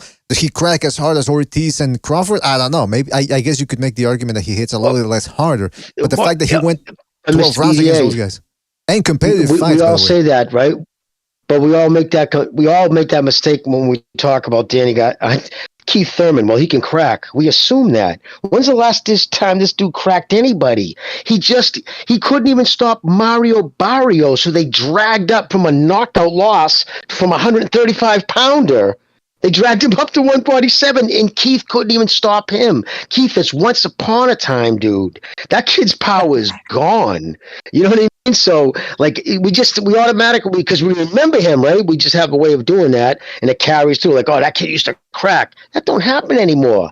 This kid's up on top of his Jimmy, toes, worrying Garcia about didn't what's fight coming him. at him. Garcia didn't fight him last year. Okay. Yeah, Point but well taken, it's sir. 2017, Right, that's what I'm saying. Mr. So I BD, mean, you have that's- a super and he right? still didn't stop him. okay, yeah, okay. We got to move on, yeah, because we're going in circles here. I don't think we're gonna get through this subject Circles. in one That's night. the first time we talked about Thurman. Right, but he's not on the list. Yeah, that's what I'm saying. Is now we're Yeah, I understand, but we're talking boxing. I know, So, but I mean, we're that's going as on and on exciting as about. talking about a list. I know, but we're going on and on about Crawford's the resume. most You gotta- relevant weight class in boxing. but All right, we're yeah, going I on guess, and on yeah. about we're going on and on about Crawford, and this whole episode's about other. It's That's about what other. happens. That's what Hold on, happens hold when on. you can't Let me find finish, a significant opponent please. in welterweight. I gotta establish a little order here. We're going on and on about Crawford. We haven't even gotten to his attributes and his weaknesses. That's what this whole show's about. Analyzing different fighters. So we Okay. can go on and on and on about his resume. That's what I was trying to say. And I mean, we can spend another episode doing that. But right now, it's about something else. So I guess we'll have to stop it now. And I think we can agree to disagree on that. But hold on, let me read. I got a super chat to read as well.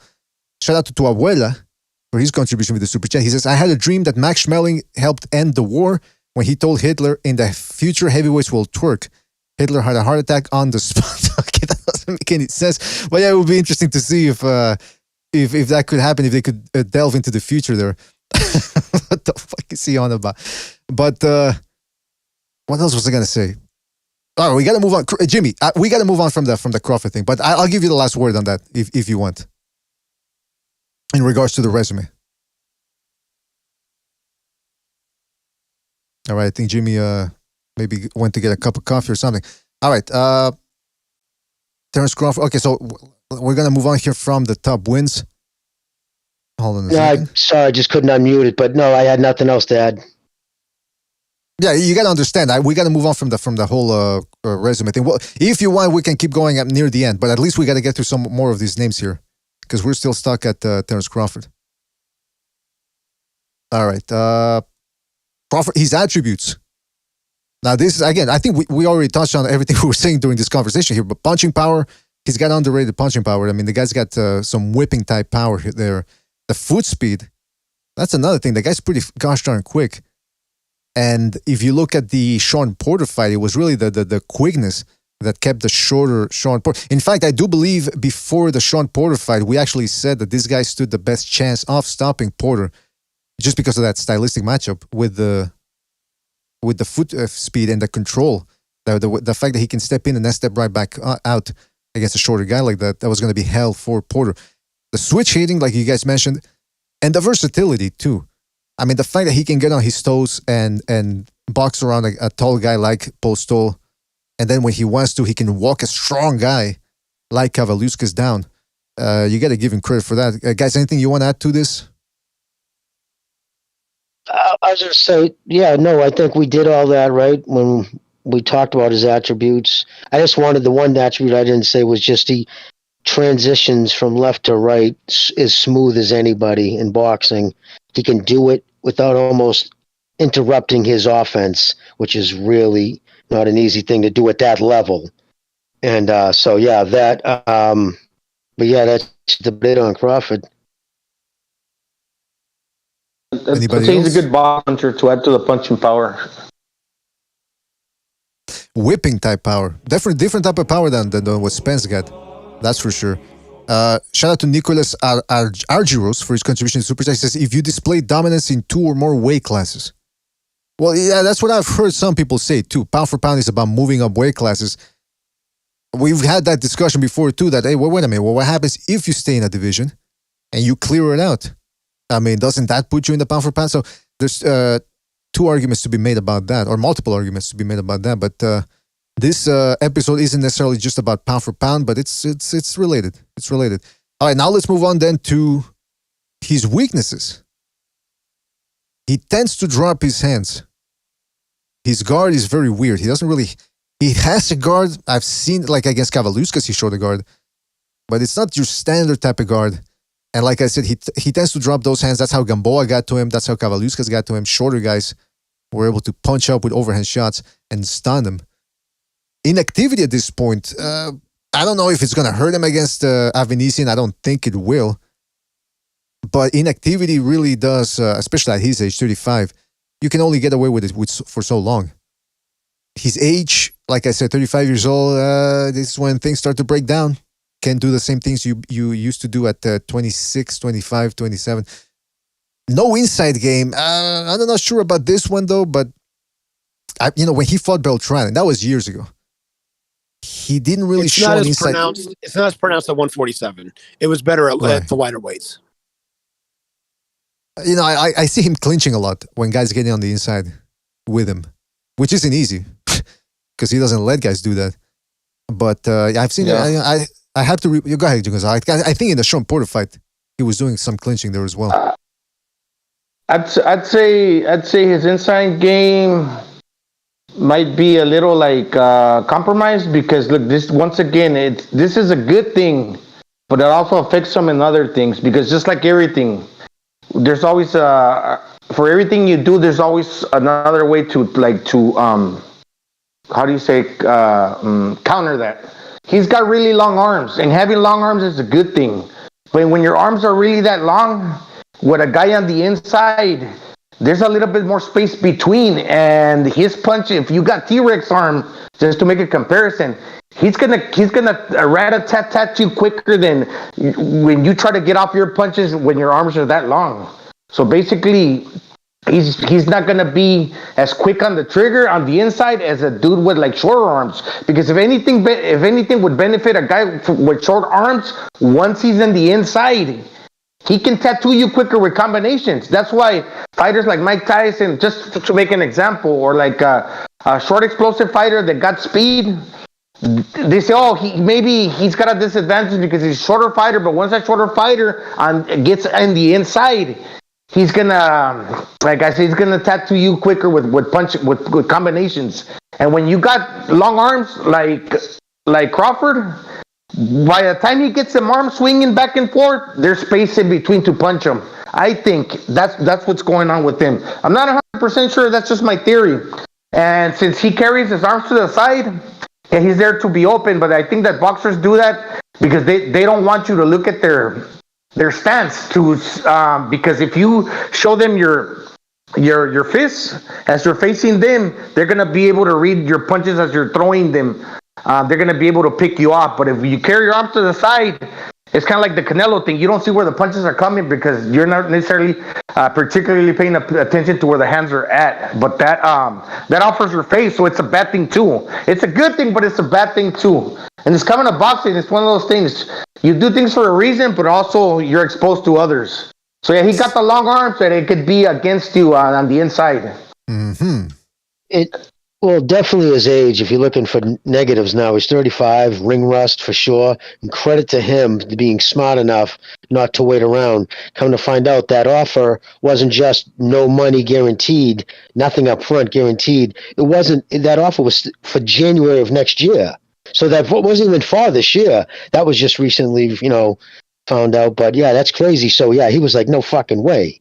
I mean, a year and a half, I'm going to be out of the ring. He knew that would affect him terribly. It would affect Spence, but it would affect, because he's more technical in the things he's going to try to do, it would affect him more. So he was smart enough to know he couldn't do it at that age. So he was smart to take that fight. But it's going to show a lot on where he is. Thing is, I guess he isn't a drinker, isn't a smoker, a big gym rat. He fights in that gym rat style too. That hands down kind of hubris. Like, you know what I mean? Like, those are things you shouldn't be doing. You should have your hands up, dude. Put your fucking hands up. It's just like, you know what I mean? It's a tough guy fighting style. It's the way Bud does it. He's a tough dude, man. He wants to beat you up. But without a doubt, yeah, he should have his hands up. A lot of those punches he takes in the face should be hitting his elbows. I think that's his biggest thing that just drives me crazy about him. But yeah, anyways, that's it. Well, I mean, it could be hubris. I don't know. It just could be just one of those things where that's how he trained since he was a youngster, and so now that's gym style. Guys just going in there fucking punching each other out. You know what I mean? That's just that style he fights his fights in. It's not he's trying to be technical, because he's gifted enough to keep his hands up and bat fucking punches away. You see him do it now and then. He'll sweep a shot away with his hands up, like slap it away. So he could do that the whole fight, but he just gets in that stance and, he's offering your head because, again, he likes to. He's a guy you don't want to make mistakes against. He'll make you pay every time.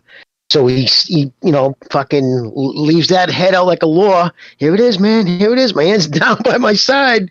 Oh. Sometimes he gets caught, but it's a way to bring people in. And when he catches him coming in, you're off balance. You fucking don't land that second punch. He's going to make you pay.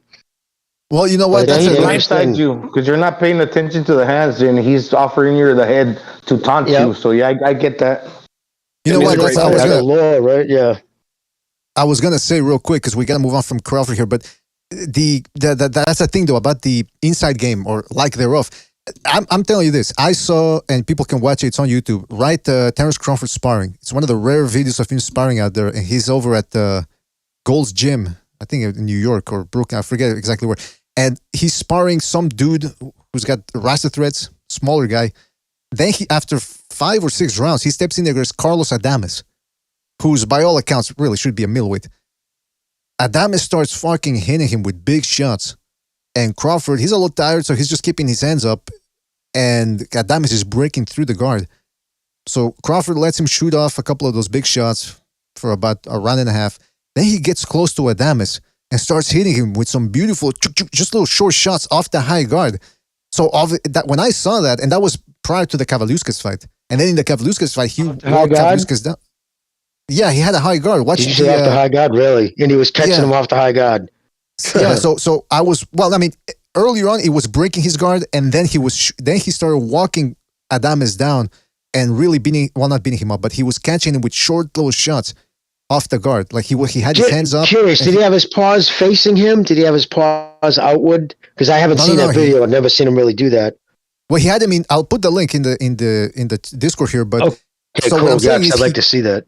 Yeah, what I'm saying is he can fight on the inside, at least in sparring, but he never actually showed it as a pro. So that's why I was hesitant to include it, but I ended up including it here in the list.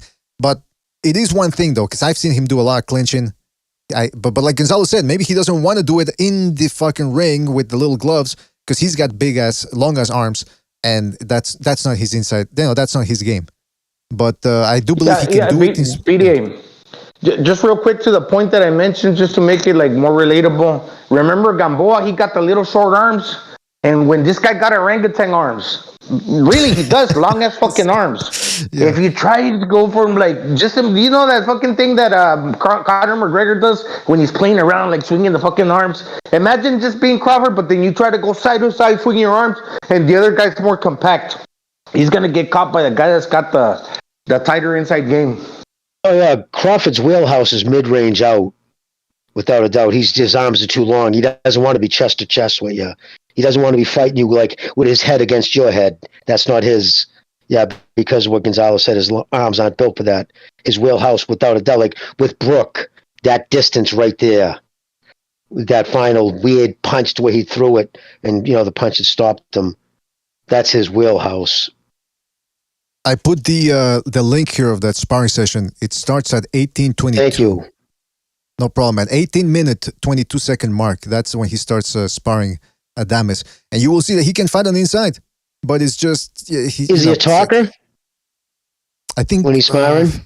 I think he was talking a little bit to Adames. I don't know. I forget. But I think he did. Anyway, listen, we got to move on. Reminds me of the type of dude who would... I know, just go on. Yeah, because we spent too much time here on Crawford. The next guy, Vasyl Lomachenko. Again, this isn't a pound-for-pound list. It's we're not going in an order here, but it's just what we've got here. Vasyl Lomachenko, he's another dude that, since 2014, has been beating people up and outclassing them. Hand speed, still got it. Defense, he uses his feet to get out of the way. His guard, underrated guard, tucks his chin in. We were just talking about the guard. That's what this guy's got. He just picks shots off. In fact, if you watch the Ortiz fight where people swear up and down that he gave him trouble and should have won the fight, a lot of those Ortiz punches and right hands were just slipping off that guard. Very dynamic. He's doing a lot of things constantly, whether he's moving side to side, feinting, changing levels, shooting throwaway shots. It's just this guy is a pain in the ass to fight. And then, of course, he's very aggressive. He stands in front of guys. He doesn't run. He doesn't want to clinch his way to a decision, pot shot. He will stand in front of you. Every once in a while, he'll start circling around just to give you a different look. But overall, very aggressive fighter. Fellas, you want to... Hey, by the way, what the fuck? We got into his attributes first. Skip the wins. Great attributes. Yeah, okay, but going back, Jorge Linares, 2018, stopped him. Jose Pedraza almost stopped him. Beat the crap out of him in the last couple of rounds. Same thing with Luke Campbell. And Richard Comey. I left out a whole bunch of wins as well, but we're just going with some of the top four. I had to leave some out. And Richard Comey just beat him up. I mean, beat him for almost every other round. Could have stopped him. Gary Russell was an incredible win. That was when Gary Russell had lightning quick hands. Remember, he was the heir apparent, and he beat him in his third professional fight. And then I would say another great fight was the Axeman. Man, he was feared. That dude, remember how he was just blowing people out with his power? And he had him say, okay, I'm done in the seventh round. So, Waters? yeah, he had some pretty, Waters, the Axeman from Jamaica. Yeah, man, that was. I mean, resume is solid. The thing is, we're circling back to what have you done for me lately? Even the Richard Comey fight, he was flat-footed, and that bounce in his legs is almost gone. And we're seeing close to the end of an extreme legend that it's an anomaly. You don't see guys like him very often. That, regardless of why he turned pro as late as he did, to be able to make that kind of success that quickly, to transition so quickly into the pros, immediately into 12-round fights, not need any prelims at all, and be a contender and world-class fighter in 2 fights. I'm just sorry, nobody else does that. And as much as Floyd tried to discredit Lomachenko, saying he could have done the same thing, no, he couldn't, and neither could Sugar Ray Leonard, and that's saying a lot. Okay, because Ray Leonard, I love Ray Leonard. He's a great fighter. He couldn't transition to be a world champion in 3 fights. He just couldn't do it. Of those 400 amateur fights, that got him ready for a lot in a way, but it doesn't prepare you for the distance. That takes time for some people. It didn't take any time for him. He got it right away. And but I said it. I didn't say it the night that we reviewed the fight, but I have said it. That I thought in the Richard Comey fight was starting to show a little bit of slippage, and then his last fight is, even though I thought he clearly won it, we're seeing age. We're seeing that wine is not quite vinegar yet, but it's getting close. So to say he can't beat Haney if they fight, but he's gonna have to work harder against Haney than he did against than against Ortiz. Similar height and reach and range, probably similar power. So it's a good fight for him to take to get ready for Haney. But he's gonna have to fight his butt off to beat Haney, because Haney's not gonna get tired. Haney's got the youth. Haney's got the reach. Haney's got the weight, because he's gonna be close to 147 pounds by the time they step in the ring.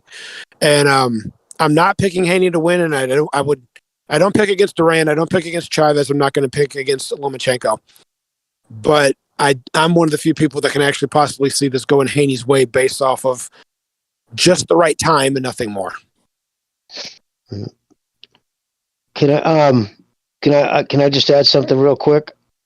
Sure. On that about Taloma? I think honestly a lot of the footwork, not saying it was just Chief saying it was because of age. I saw a lot of people, and I had a couple conversations with people, and I asked them for their opinion, what do they thought, and a couple of them came to the same conclusion. I think a lot of it, he realized, you go back and you look at a lot of his earlier fights, there was some wasted movement, a lot of wasted movement, I used to think too, because when he was moving his upper body, he was also moving his lower body.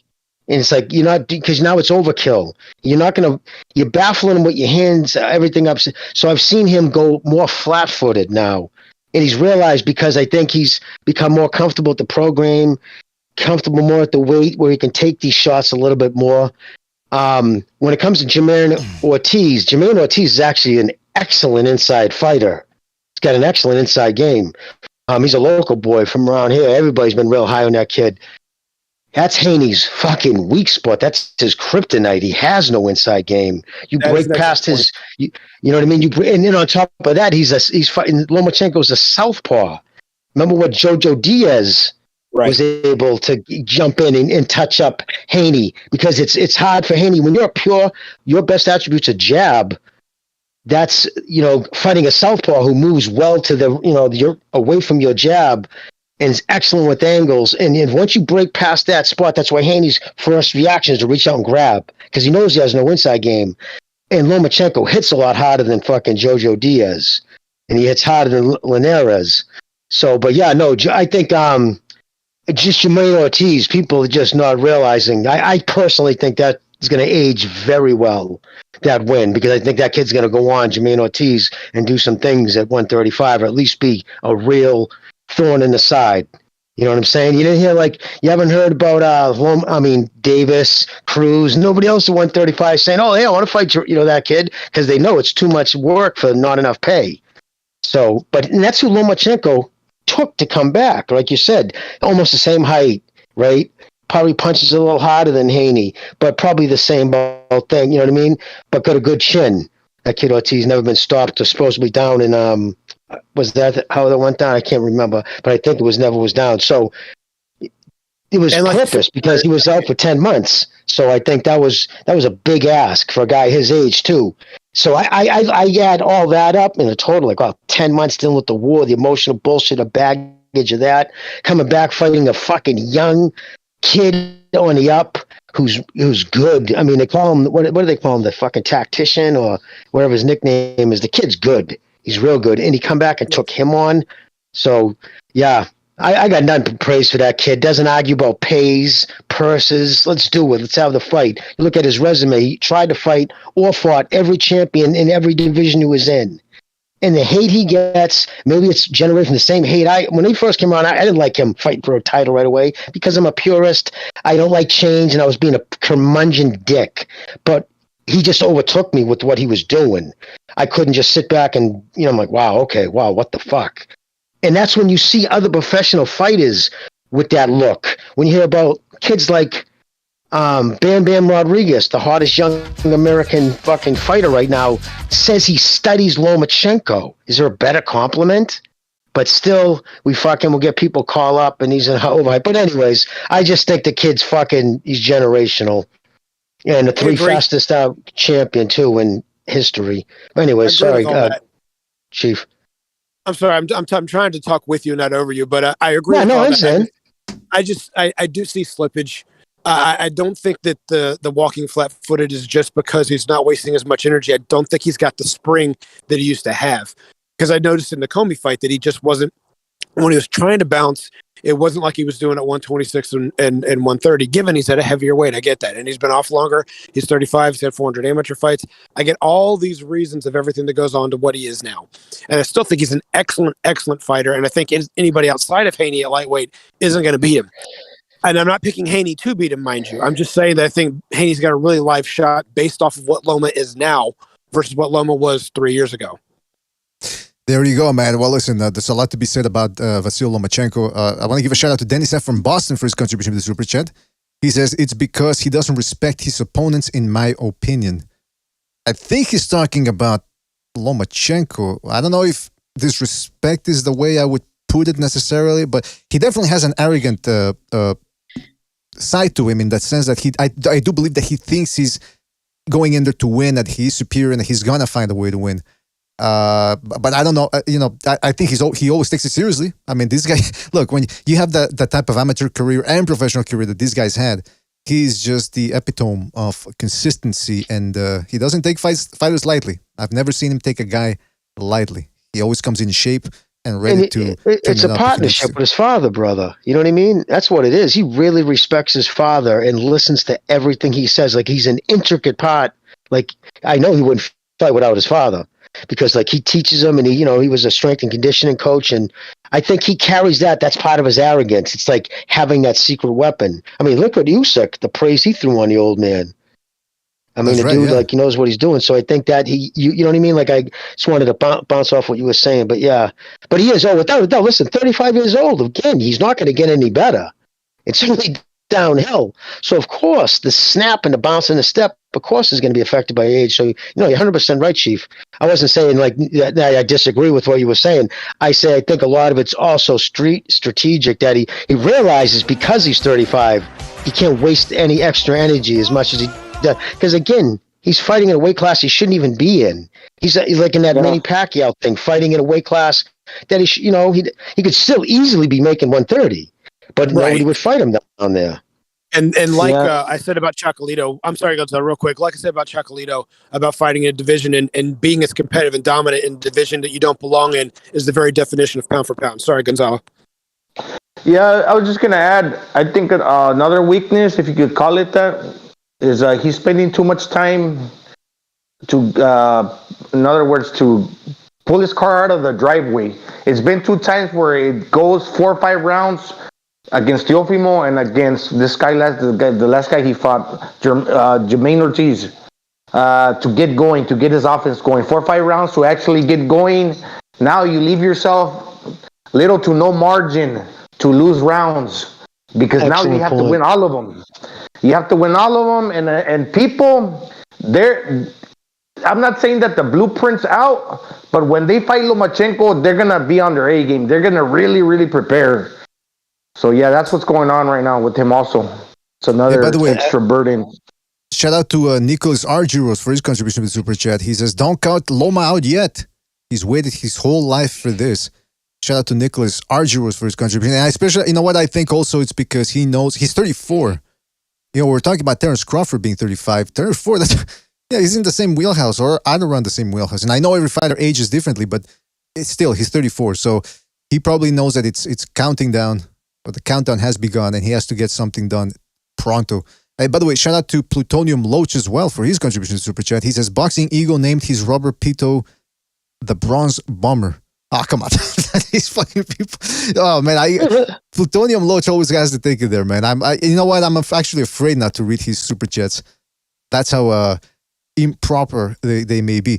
But by the way, we got to move on here from Lomachenko. So what did he name? What did he name that? I didn't understand what you said. His Pito. That's his. He's talking about his dildo, essentially. Oh, his junk. No, the rubber one. His dildo. Oh, okay, all right. That's right. I didn't want to have to say it, man. That's fucking terrible. I know, man. Plutonium Loach always comes up with some weird stuff. All right, so that's Vasyl Lomachenko. They're saying that he might fight Haney, but then like Haney's already and his father, they've already started saying that they don't want to fight him. So might be Shakur Stevenson next. Who knows? We'll see what happens with him. Moving on. Errol That's a tougher Spence. fight. The aforementioned go. Errol Spence. I guess we're going to have to go back to the thing we were with Terence Crawford. I thought it wasn't over yet. Okay, so Errol Spence, Kell Brook. He's still, I still added that win because it's not quite 6 years ago. It was 2017, so it's still there. Sean Porter, Danny Garcia, Yordenis Ugas. But so far has not fought since the Ugas fight. What do you guys think about this win? I mean, about his record. I guess we already touched up on it a little bit earlier, but let's go back to it. What do you guys think? Well, I mean, there's two sides to it. The most recognizable names in the division, aside from Keith Thurman and Bud Crawford, post Manny Mayweather era, are on his resume. Now, you want to dig deeper into that, like how good really was Keith Thurman, even though that's not his resume. You know, Danny Garcia has not a single legitimate win at 147. Sean Porter arguably beat him. And it was not an impressive performance against and most of these guys that have actually gotten their hands on him do not have above 50% knockout ratio at 147, and he's still getting rocked by them.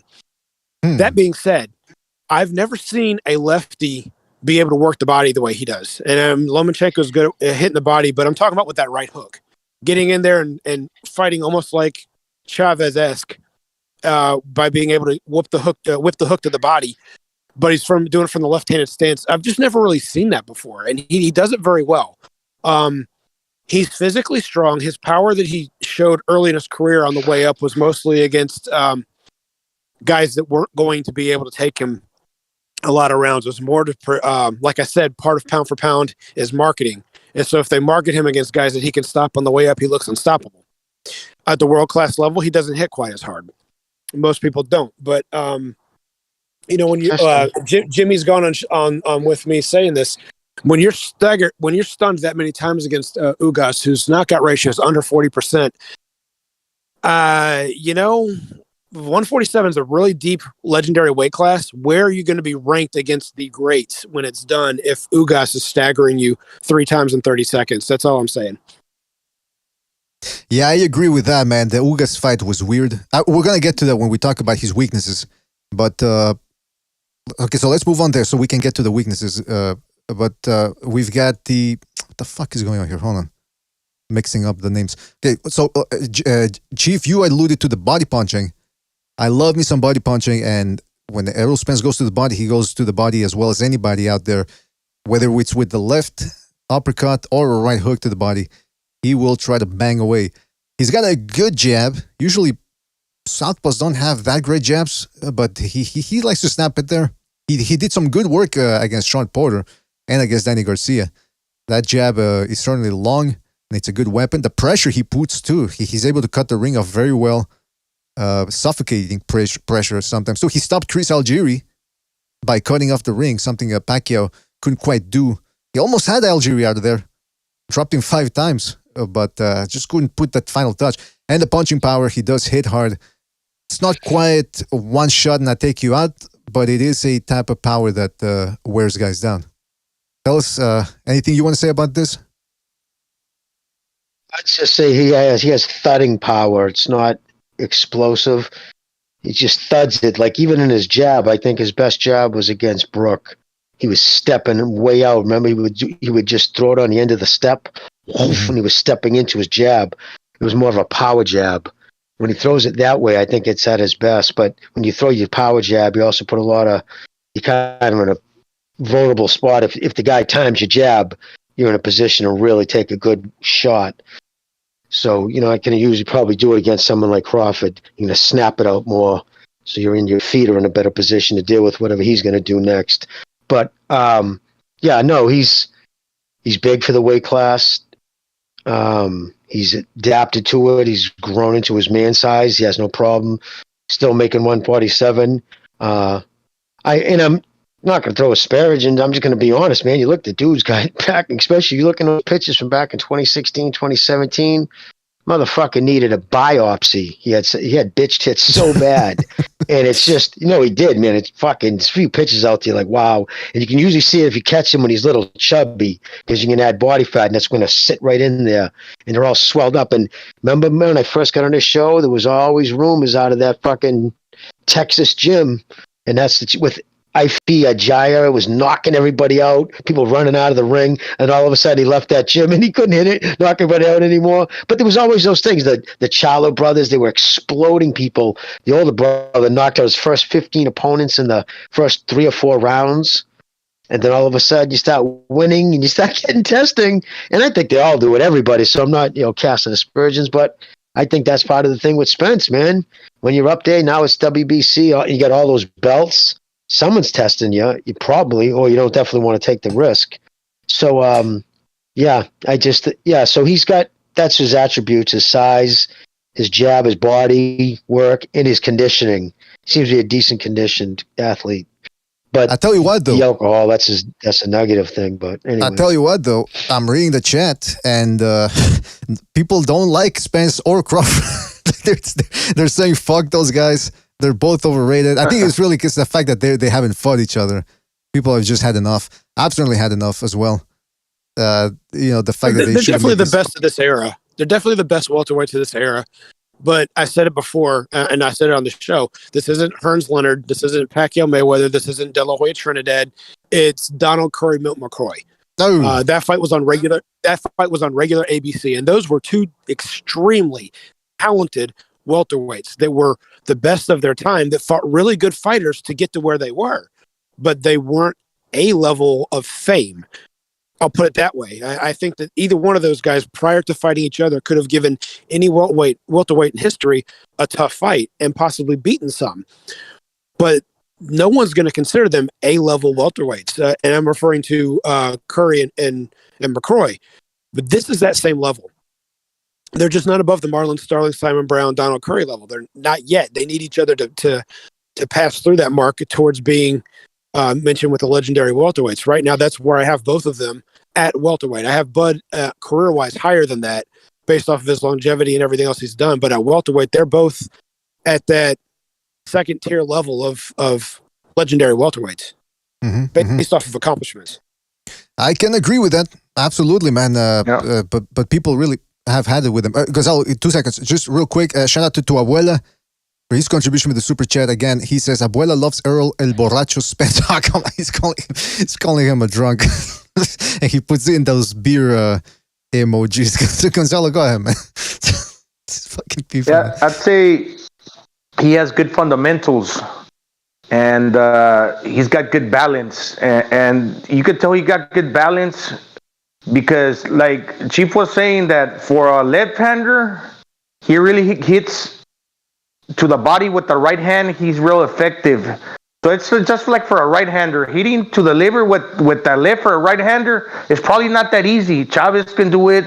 Some other fighters can for right-handers. But for a left-hander, yeah, it's the same thing. With that lead hand, it's probably not that easy, but he still throws it to the kidneys. Then with the trail hand, it aligns with the liver. He can still throw it too. So from transitioning to like where you have to have good balance to shift your body to the left and hit to and hit to one side of the body, then shift to the right.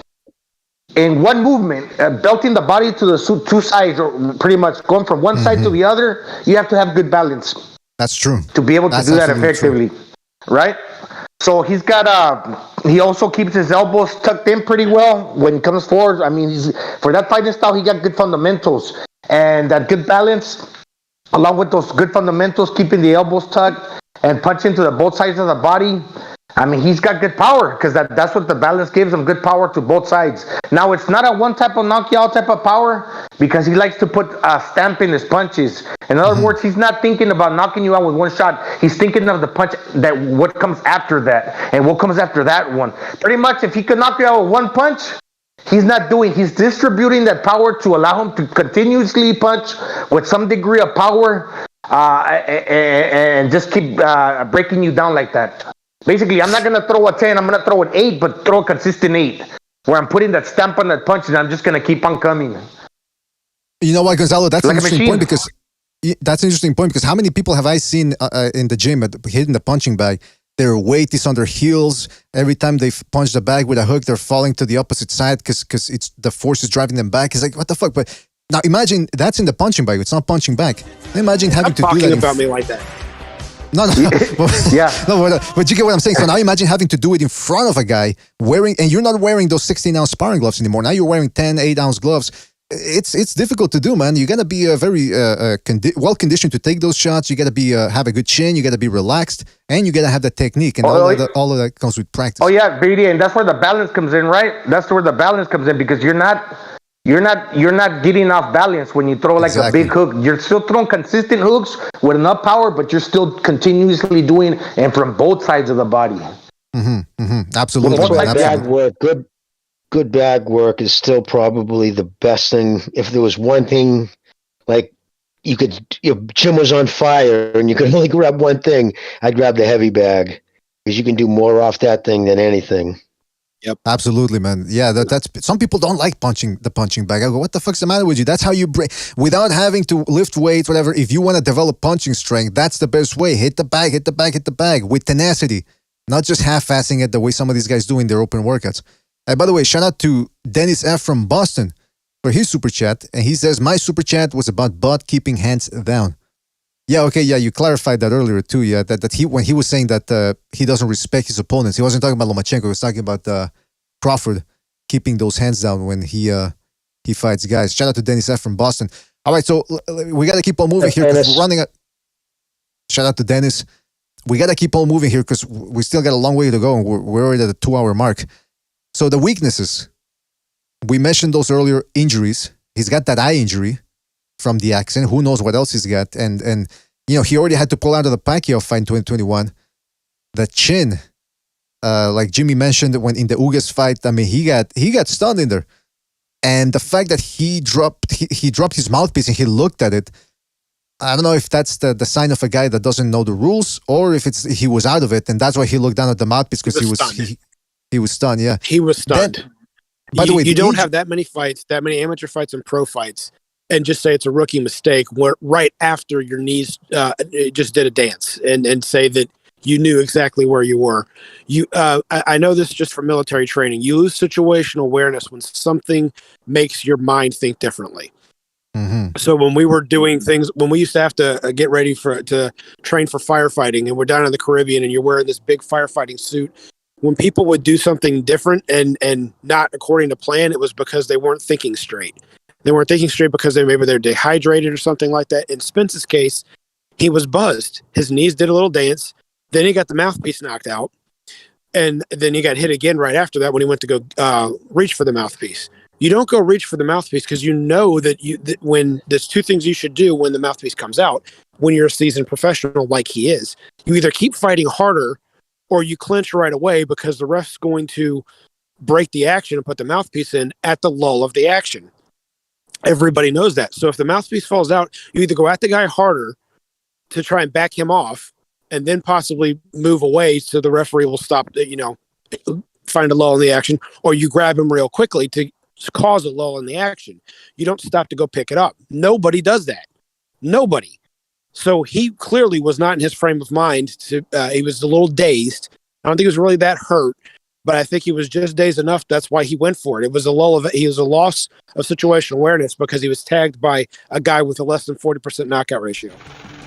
All right, I gotta say a couple of things here. To your point. Okay.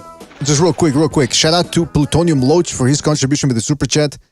He says Spence and Boots have Gino, both on that juice. Chichones need to step in the ring with Brad. First of all, I used to the word chichones, and the fact that they have to wear bras like the women do in the ring. Shout out to Plutonium Loach. Funny fucker. Also, hit the like, fellas. Hit the like. I see less than 60 likes, and I see we got 150 people watching. Come on now, or 140 now. But listen, you got to step it up, man. 56 likes, that's unacceptable. Step it up. Jimmy, go ahead, man. You gonna say something?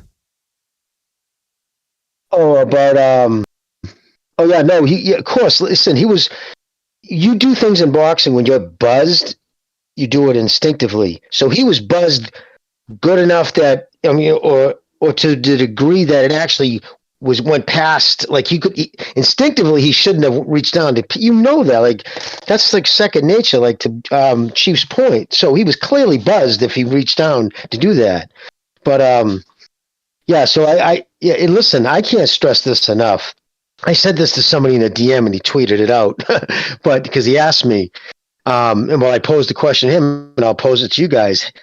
Have you, or do you know anybody or any adult in your life who gets that blind drunk as he was in that video, who isn't a fucking slobbering alcoholic? Like, that's not a once in a while drinker. Someone who just doesn't say, oh, I'm going to have a couple beers with my buddy. Well, I should have a couple of beers. Just watching a football game, but I'm getting ready for. Listen, to get that blind drunk. I don't know if Chief even saw the video that his girlfriend leaked. I don't know why the hell she would leak it. And by tattoos, his haircut, and the fact they mentioned Dubai. I know some people try to say it was 2 years ago. Bullshit. That was recent by the tattoos on her and him. Somebody pointed out I didn't do that work to figure that out. But to be that fucking wasted, and then some of his fans, I don't understand this philosophy. Well, man, it was probably like lean, or he was on fucking painkillers. I'm like, so if he's taking that many painkillers, he's in a fucking nod so violently that he can't speak. If you're that way on opioids, you're on the verge of going out. So you better get the Narcan ready. So if that's the case, that's even worse. But so I don't believe that. I believe it was alcohol. But to be that fucking blind drunk that you can't even speak, like frat boy drunk, that's not a recreational drinker. That's not someone who's doing that once in a while. That's just really scared me, dude. Like, wow, this kid might be really a fucking drunk. Because there was a cryptic message, and I took it as when Crawford said in that video to Spence, he said, get it together. And he didn't go on any further. He said something along those lines, and get your shit together. Because they're probably out there, everybody knows, a small community. I think the dude's a booze hound. I don't know, you guys saw that video. What do you think, Mr. BDA? Here's the thing, man. And we talked about this in private. Crawford, when he was having that back and forth with Spence, he told him, you better, how did he say it? He said something along the lines of, get your act together and you know what I'm talking about. So some people were saying, well, what could that mean? A couple of days later, that video drops. Exactly. Now, the interesting thing about the video is this. Nobody knows. Apparently, somebody clipped it from Instagram, from that woman's Instagram, and she took it off. Now, we don't know. Just because she posted it days earlier doesn't mean that it was from the date. In other words, we don't know when it was filmed. Could have been filmed 2 years ago, 3 years ago, whatever. But the fact remains that he, like Jimmy said, he wasn't just drunk, shit-faced, because we've all been shit-faced. And, you talk, okay, a little bit like this, but this guy's tongue, he had that, what we call a fat tongue. Like, he sounded like I'm sorry to say, but he sounded like a retard. That's scary, man. That's why I didn't even bring it up in the last episode, because I don't even know if I want to talk about this. This is disturbing. Who knows if he's being MK Ultra, and I'm being serious here, by his handlers or whatever. Lean, and here's the other thing. Some people on TikTok were like, well, come on, man. It was just a TikTok. It was supposed to be, on Twitter. Some people were saying, nah, man, that was a TikTok. First of all, it wasn't a TikTok. It was Instagram. You can see it from the interface. And that's coming from a guy that doesn't use TikTok or any of those other applications. So I know the difference, and I don't even use them. Second of all, when people go, well, it's just a TikTok, as if some people were saying it was a joke. I go, well, wait a minute, I don't understand. Walk me through the joke. So the guy that crashed his car could have killed somebody, could have killed himself. The guy that shows up even afterwards, after that, the guy who after that ended up showing up to other fights looking drunk. And now what's the joke? I don't get it. Yeah. Why would they upload it anyways? If you're the girlfriend, that's kind of shady, man. Freaking wicked shady. Like, why would you do that? And then she said some things. He cheated on me. I don't know if she was trying to joke and making a joke, because the friend laughed, whoever's in the room who was filming. But even if it was a joke, why would Spence do that? Like, oh, everybody thinks I'm an alcoholic. Okay, I'll pretend. That didn't sound like he was pretending. Just like Mr. BDA said, he couldn't even speak.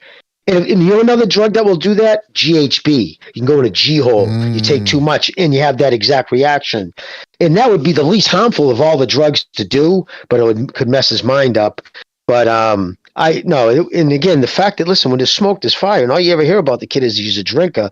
And if he knows all the eyes are on him, dude, all the cameras are gonna be snapping him. He's gonna be microphones in his face, and he was clearly buzzed, clearly fucking lit, way past legally drunk when he was doing those interviews in the first public appearance after that accident when the judge told him not to drink. I think he was under a court order not to drink anymore. Too, on top of that. So, dude, yeah, that's all the signs that you can't even control it that much. You have to get lit to be in public where it's noticeable. You know what I mean, dude? Like physically noticeable, your first public appearance, and then that video arises. Yeah, dude, this motherfucker might be just like a hardcore drunk, dude. Just can't help it, you know. He's got the gene. I don't feel. I mean, I'm not trying to shit on the kid. Some people just got it. They start drinking, they just can't stop. But here's the thing, I think it's one of those things with. Yeah. No, go ahead, Gonzalo. Go ahead. I think when he trains hard, but then when he parties hard.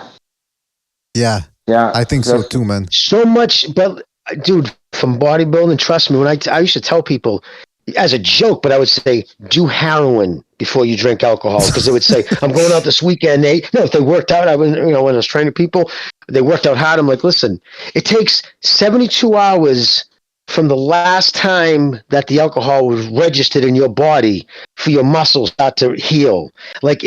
There's a reason why alcohol and benzodiazepines are the only two narcotics that you can physically die detoxing from, because it's the only narcotics that your body doesn't produce. Every other drug ticks off something inside your body, a serotonin, whatever, right?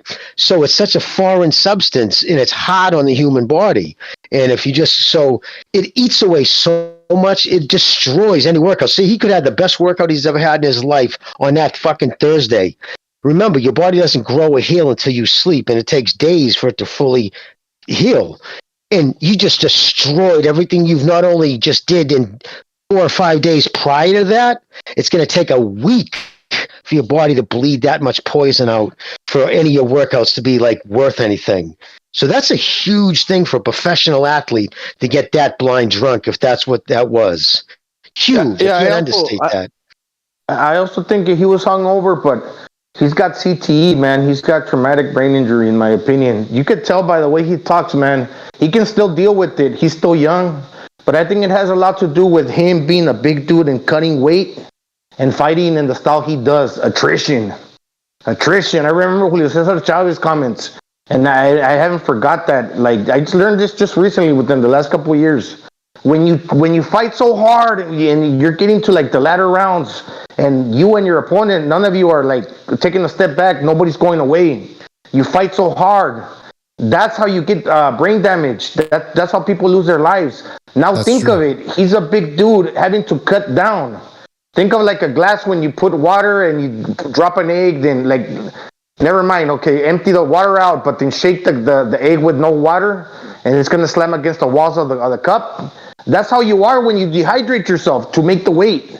Now you're fucking fighting hard, and your hang's banging up against the side of your brain is hitting the sides of your brain with no fluid to protect it. It's just how he fights, man. He's fucking, and that's one of the thing about his weaknesses. He gets too tunnel vision, and you gotta mind what's coming back at you. At this stage, he's fighting like that. We saw it against Yugas. He's getting too involved in his work. Being bullheaded is a good thing. Being tough and everything, but you keep doing that. It's like when he dropped the mouthpiece, you guys said he wanted to chase it. It's like my dog when I take the bone away from him. He fucking wants to go after it, but I grab him from the fucking collar. He can't think of anything else but going after that bone. When he dropped that mouthpiece, he's bullheaded. When he wants to attack you, he want to get you, break you down. He's not. His mind is only seeing one thing: seek and destroy. And that's what happens with them. And that's a lot of effort your brain and your body's going through. That's why he's getting damaged. I think he's overly exerting his brain and taking punches in return. He's too tunnel vision, man. That affects him in the ring and health wise. You know what? And that's why we were bringing up this whole outside the ring lifestyle, because it is going to affect the chin. People were saying, well, wait a minute, what about the chin? It's not that he's been stunned a whole bunch of times. No, but the fact that Ugas stunned him, Ugas is not a guy that's written. I mean, he's a decent puncher. He gets respect, but couldn't, he couldn't hurt a 40-year-old Pacquiao. I mean, excuse me, 43-year-old Pacquiao. And I know Pacquiao has a good chin, but still, you combine the fact that his lifestyle might be deteriorating his physicality, that chin then becomes a problem. But anyway, listen, at the end of the day, Errol Spence, we got to move on from Errol Spence, but if we attach him to Terrence Crawford and the discussion that we were having earlier, I think it becomes a moot point because, like Chief said, both of these guys, when we look back at them, unless they fight, they still have a chance to fight each other. But if they don't, this is going to be a big disappointment. And they're not De La Hoya, they're not Trinidad, they're not, certainly not Hearn. Tommy Hearn's actually, Leonard and Duran even was a lightweight. I mean, these guys, they might have disappointed. So they really need to step it up and make that fight. Mr. BDA, can I just add real quick, just jump on, I'll take 2 seconds. I just want to say what you were saying is 100% true. If it's because I've seen a lot of his fans try to say that, like Brush is like, what is it business? He's doing on his own time. It's like that it would affect him physically. So, I mean, there's a reason, like if he was on a professional, any team, hockey team, baseball, he would be fined. They would probably drag him in front of the team owner. The general manager's like, are you serious, dude? Like that does a lot of harm to your body. My point being, if you're doing that on the regular, it's absolutely going to have an effect on how he can take punches. Because what happens when you're an alcoholic, you drink a lot, you have small red blood cells. Ever notice alcoholics get knocked out so easy? Someone walks up, slaps the drunk, and he goes right out because they have small red blood cells, and the less oxygen in your blood, the easier you get knocked out. So, yes, it would have a devastating effect on his career. So it's a topic that needs to be talked about if it's true. Anyways, that's it. But anything disparaging about him, his fans just don't want to hear it. I mean, just even with the video real quick, when I watched the video, it could have been dubbed because, again, there's a confusion too. When you hear somebody laughing at the end of that video, there's a person laughing. I think it was the guy who posted the clip before it was deleted. He actually recorded it on his phone. So he's the one laughing. I think that's what some people were saying, that he's the guy laughing when at the end, near the end of the clip where Spence goes, do what? And that's when he starts laughing. So yeah, I don't know if there was, but that's definitely Spence's voice though, right? But that's the thing. Yeah. Some people were saying, well, no, it was dubbed. I don't know if it was dubbed. Could have been, but I haven't seen any evidence suggesting that it was dubbed. At the end of the day, you got to take everything on the internet with a grain of salt. But what has Spence said? Has he responded to that? That's what I was going to say. Yeah, he hasn't said. Nobody said come out and release a different version of the video, and it's consistent with what we know. Exactly. And it's consistent with what we know of Spence, which is that he flipped a fucking car over, almost killed himself, could have killed somebody else. He's shown up to other fights drunk. So, unfortunately, it does appear to be the case that he's into some unchristian things. Let's just put it that way. Shout out to John Gonzalez for his contribution via the super chat. He says, "Are you guys talking about Bucho or Spence?" Ah, come on. he's trying. Oh, listen, Bucho's showing up tipsy. First of all, he hasn't drank in a long time. I know that for a fact because I know him personally. And second of all, he's never shown up completely drunk to the point where he can't speak on the podcast. So, the John Gonzalez, you gotta whip yourself up as well, man. You gotta get right with the Lord. Shout out to Tu Abuela Johnny, again. Man, that was low rent, brother. That was low rent. Throwing a shot at our boy Bucho. Shout out to Tu Abuela for his contribution with the super chat. He says, Bud told Spence, don't get high on your own supply. That's right. Number one rule. Even I know that. All right, we got to move on, man, because I wanted to keep this at under 2 hours, or at least 2:15, and we haven't even gotten to some of the guys here. I guess we're going to make this one quick here. Saul Alvarez. It's another guy that's been consistently dominating for the past years, or if not dominating, then at least beating top opposition, even though it could get a little hard. Top wins, 2019, Sergey Kovalev. Just before that, he'd beaten Danny Jacobs, who was on a good run. Recently beat Caleb Plant last year, ended up knocking him out. That win could end up looking good if Plant can upset Benavides. I don't think he will, but he at least showed he could crack an old man by knocking out Durrell. And then recently he beat Gennady Golovkin in a fight that he didn't get that much credit from a lot of people because it was uneventful compared to the other fights, but he did beat one of the all-time great middleweights of our generation. Guys, I got to go real quick. We take over, and then we got to move quickly on to attributes and weaknesses. But you guys take over, please. Really, what can be said, right? Gonzalo, Chief, if you guys are still there. I mean, we said it all about Gonzalo. I mean, about, Charles. I mean, the attributes is upper body movement. He's got great defense from the waist up, explosive power, not like one shot power, but explosive, good timing. Yeah, I mean, really, everything we've said, dude. You want to go carry on, dude? You know him as well as anybody, Gonzalo. You go. Well, with the wins, with the win category right now, the Gennady Golovkin last fight, Golovkin was old, but he did better than the first two fights. It's hard to tell because that was an older Golovkin. Yeah, no shit, he was like freaking 40, Golovkin. The Caleb Plant win was a solid win, undefeated guy. They didn't put up the Callum Smith. Callum Smith win. There's it's not an asterisk on Canelo, more on Callum Smith because they were saying because obviously he's a tall guy that he was dehydrating himself to make 68. Now you could see it as two things. Callum Smith was just that good at 68 as he's showing to be at 75, which probably isn't true, but anyhow. He was undefeated when he fought Canelo, and Canelo dominated him. Now look what Callum Smith is doing at 75. So you can see it as two things, but the asterisk is not on Canelo, it's on Callum Smith. Now that win does age because people will forget the nuances about the whole thing that if Callum Smith was now that he's looking better at 75 is because he was dehydrated at 68 that now he's fucking winning all of a sudden. Callum Smith. Actually, he only lost to Canelo. Yeah, right? no, So that fight's aging well. Smith has looked real well at 75. You're 100% right. All right, I'm back, fellas. Yeah, I heard that last part you guys were saying about the 168 pounds. That's his limit, man. Did Gonzalo fall off?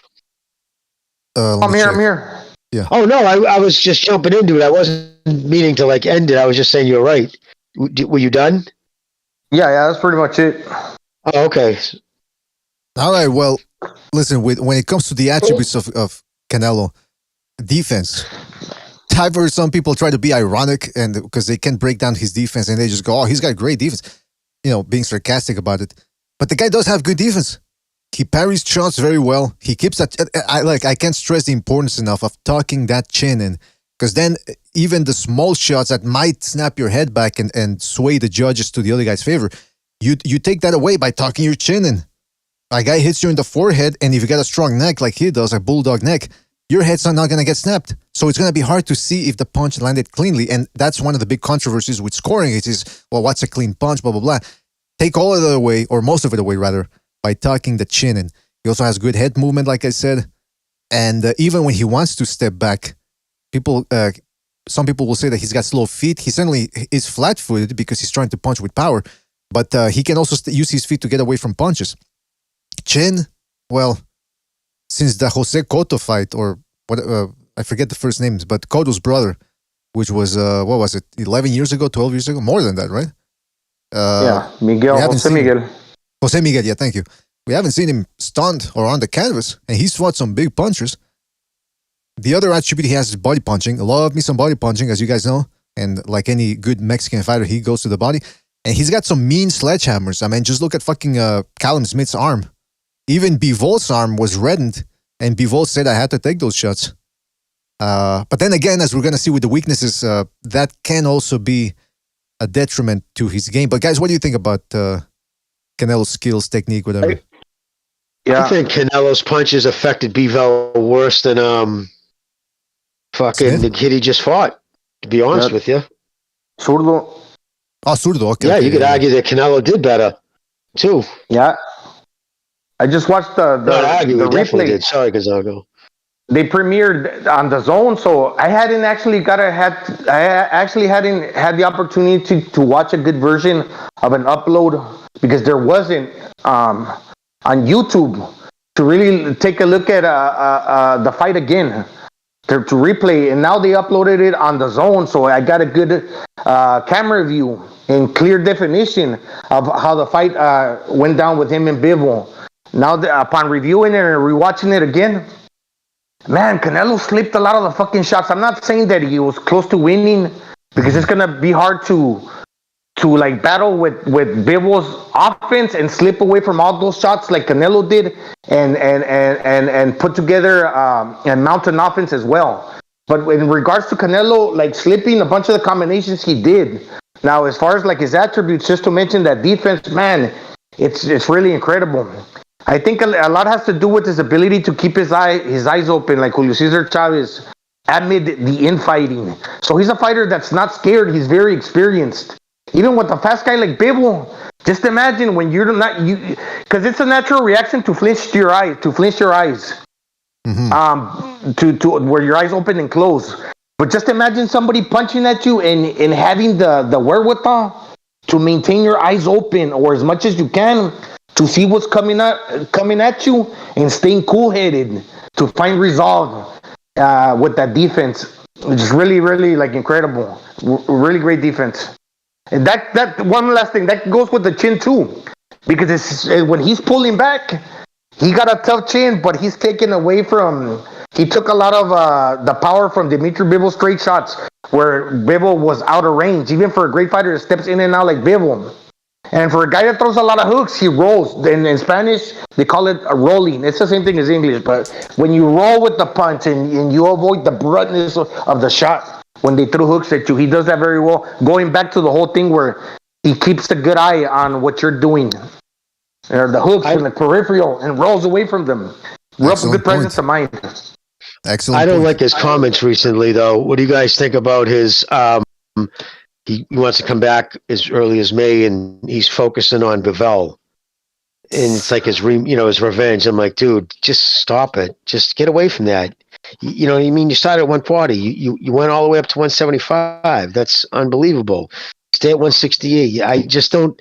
It's a fool's errand. I don't think it's going to finish any different. And then if he loses a second time, that's going to really start affecting his legacy and what people think about him. I just think he needs to avoid that fight and stop talking about it, bringing attention to it. Well, check it out, Jimmy. I know that when he fought Bivol won the clear rounds, but the rounds that were close, that they gave to Canelo ended up being 7-5. That's what I'm saying. You could be real dominant in some rounds, but the ones that are swing or close that they give you, you don't have to be as dominant as to win as many rounds. Yeah, because obviously you're going to take, people are going to say, well, Bivol dominated because he won the clear rounds, but the ones, like I said, once again, that were close, they gave him to Canelo, or actually Canelo deserved, and not 5, but 3 in my opinion. But what I'm saying, when he fought Golovkin, I'm not talking about the third time. The second time, I think that's the only fighter he's rematched in his life as a professional. So against Golovkin, he got the draw when he clearly deserved to lose. Whatever he did in the second fight, it was a vast improvement to how he performed in the first fight. Never mind the third. So if he's taking a rematch and he performs shadows above what he did in the first Bivol fight as compared to how he did it with the first and second Golovkin fight, hey, maybe he's one of those guys that when he takes the rematches, he's that much better. Now it's a hard ask. It's a hard ask because we're yeah. No. I was just trying to jump in with you. No. And I agree. Listen, and he's got the balls to probably go up and do it. But it gets to the point, though, right, bro, where your just physical limitations aren't going to overset what your opponent's abilities are. And plus, if it was against any other fighter, remember, this is also Bivol's second time seeing him. So he's going to be even more comfortable with him. He already knows his distance.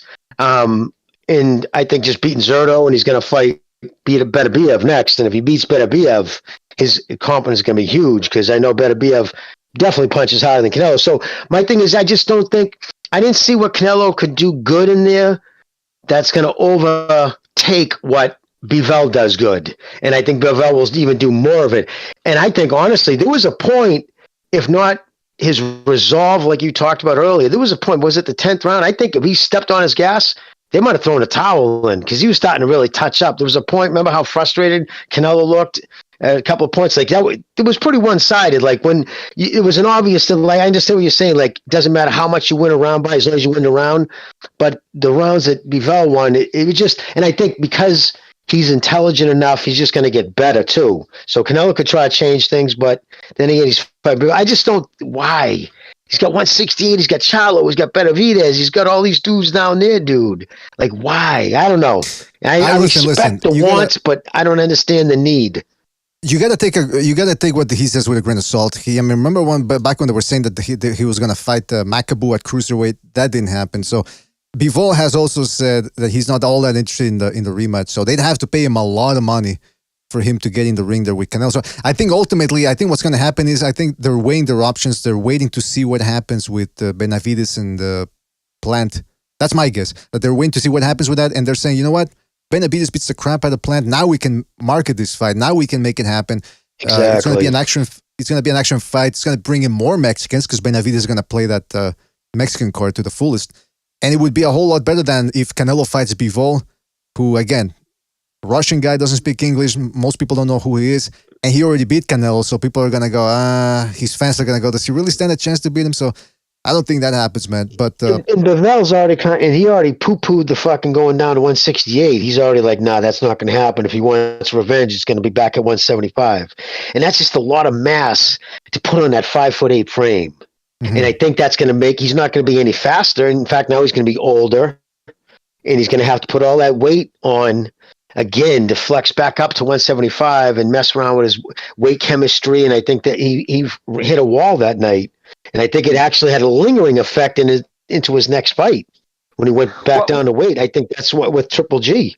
I think that's part of the effect of it. No, but the difference between we can't stay too much. Well, actually, we'll touch on the rematch first, but first let's at least get through the weaknesses here because we got to get through other fighters too. And we're almost at the 3-hour mark here. The weaknesses, some people say that it's a myth, but I think it's been proven now. If people still have doubts, I don't know what to tell them. Stamina. He doesn't have the best stamina out there, especially now with the added weight gain. Like Gonzalo said, he throws one shot at a time, whereas when you used to see him at 154, he used to throw combos. That's the other thing here, like a combos. Injuries, I mean, he had a knee injury a couple of years ago, then the knuckles, or the hand rather. So he's getting to that age too where the wear and tear from being a professional since he was 15 might be taking its toll on him. And there's a lack of urgency too in certain fights. Like even in the Caleb Plant fight, he was putting pressure and all that. But again, it ties in with his lack of combinations and his stamina issues. It's almost like he doesn't want to throw too many shots because he's saving something for later. And as you saw against Bivol, when he really had to push it, he was running on fumes. Fellas, what do you think about that? 100% right. Too much body mass. The more mass you carry, the more oxygen you need to pump through it to carry it.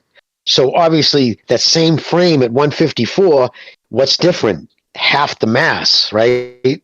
So he's going to have all that oxygenated blood going to other things. So instead of just trying to keep the muscular, so that's why he's throwing those punches one at a time. He just doesn't have the wind power. He'd be all like, I mean, because you remember how jacked he looked into the last few weeks before Bivol jacked up he was.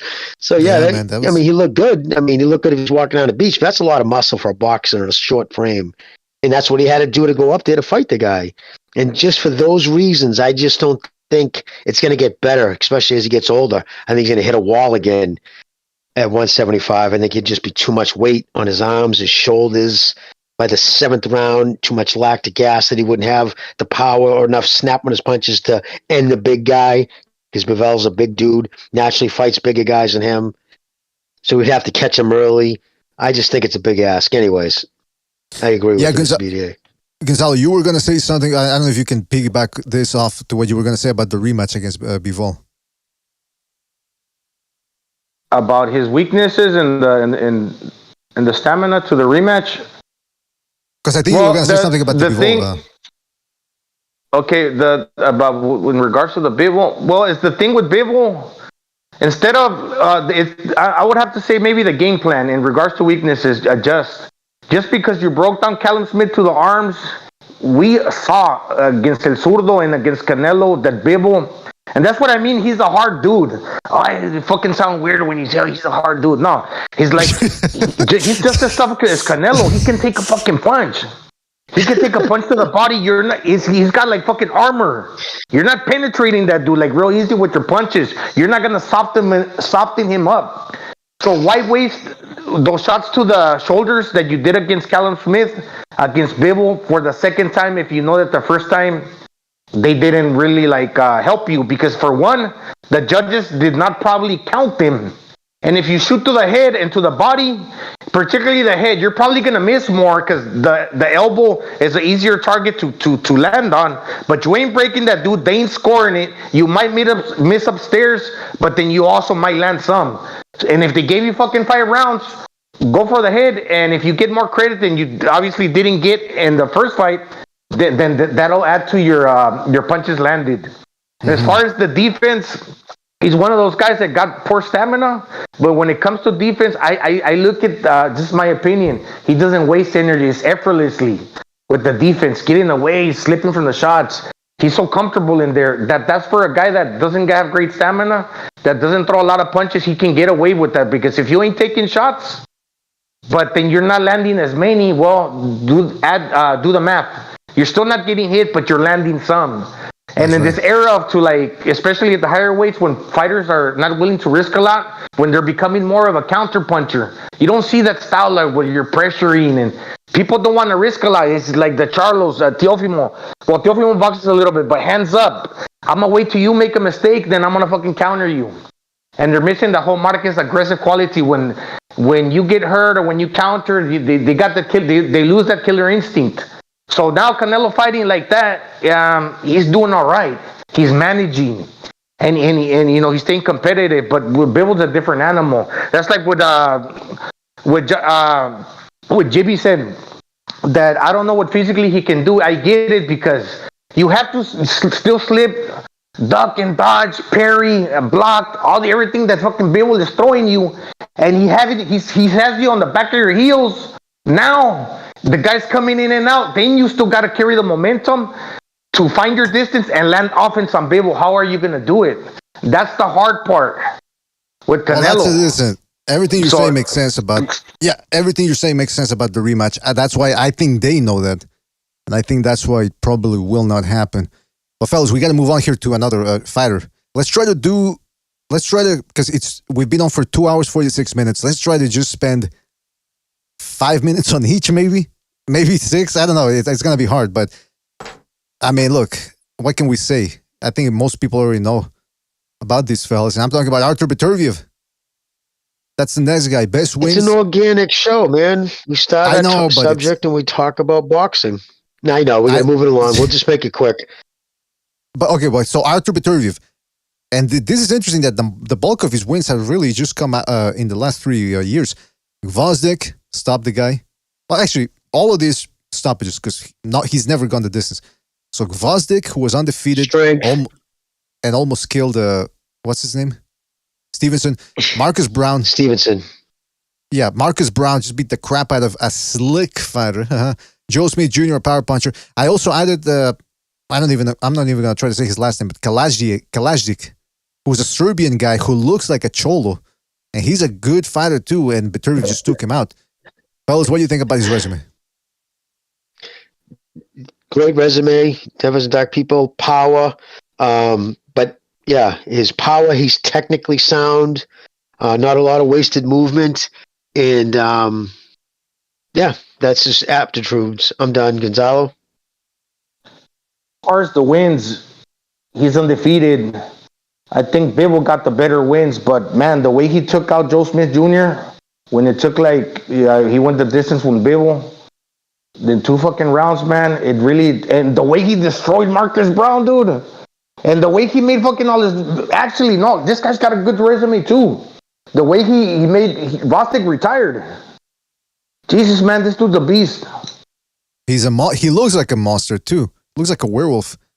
And that's what brings us to his attributes. The punching power. Eddie Munster from the Munsters who grew up. Oh, come on, man. Remember little Eddie Munster? Yeah, with the pointy hairdo. Yeah, that's true. He's got the widow's peak and everything. Well, not quite a widow's peak, but almost. His punching power. Look, a lot of people talk about the technique and blah blah blah. Okay, yeah, that works, but look at what you can do when you've got all that plus punching power. And he does. The weird thing is, it's not like a Golovkin type power where. Because Golovkin likes to throw a lot of hooks, and you can tell he's putting a lot. This guy, it seems like he's not putting that much between his shots. It seems like he's just naturally heavy-handed. The footwork, underrated footwork, because he can cut the ring off like nobody's business too. Just look at the Marcus Brown fight. Just look at the Gvozdyk fight. Actually, the Gvozdyk fight, he didn't put that much pressure, but he was outboxing Gvozdyk from in the middle of the ring. You need good footwork to do that against a good mobile guy like Gvozdyk. Work ethic, I got it on good authority from people that know him and who go to the same gym that he does at, that he trains at. This guy trains the hardest out of everybody in that gym. Now, it's a gym. It's one of the top gyms in Canada. Some of you are gonna laugh because you're gonna say Canada. Who the fuck cares? But believe me, there's a lot of good amateurs there, a lot of competent contenders as well, and this guy outworks all of them apparently. And strength, can't believe I misspelled strength, but that's what happens when you're looking at a small screen. This guy's a strong motherfucker, built like a tank. Fellas, what do you think?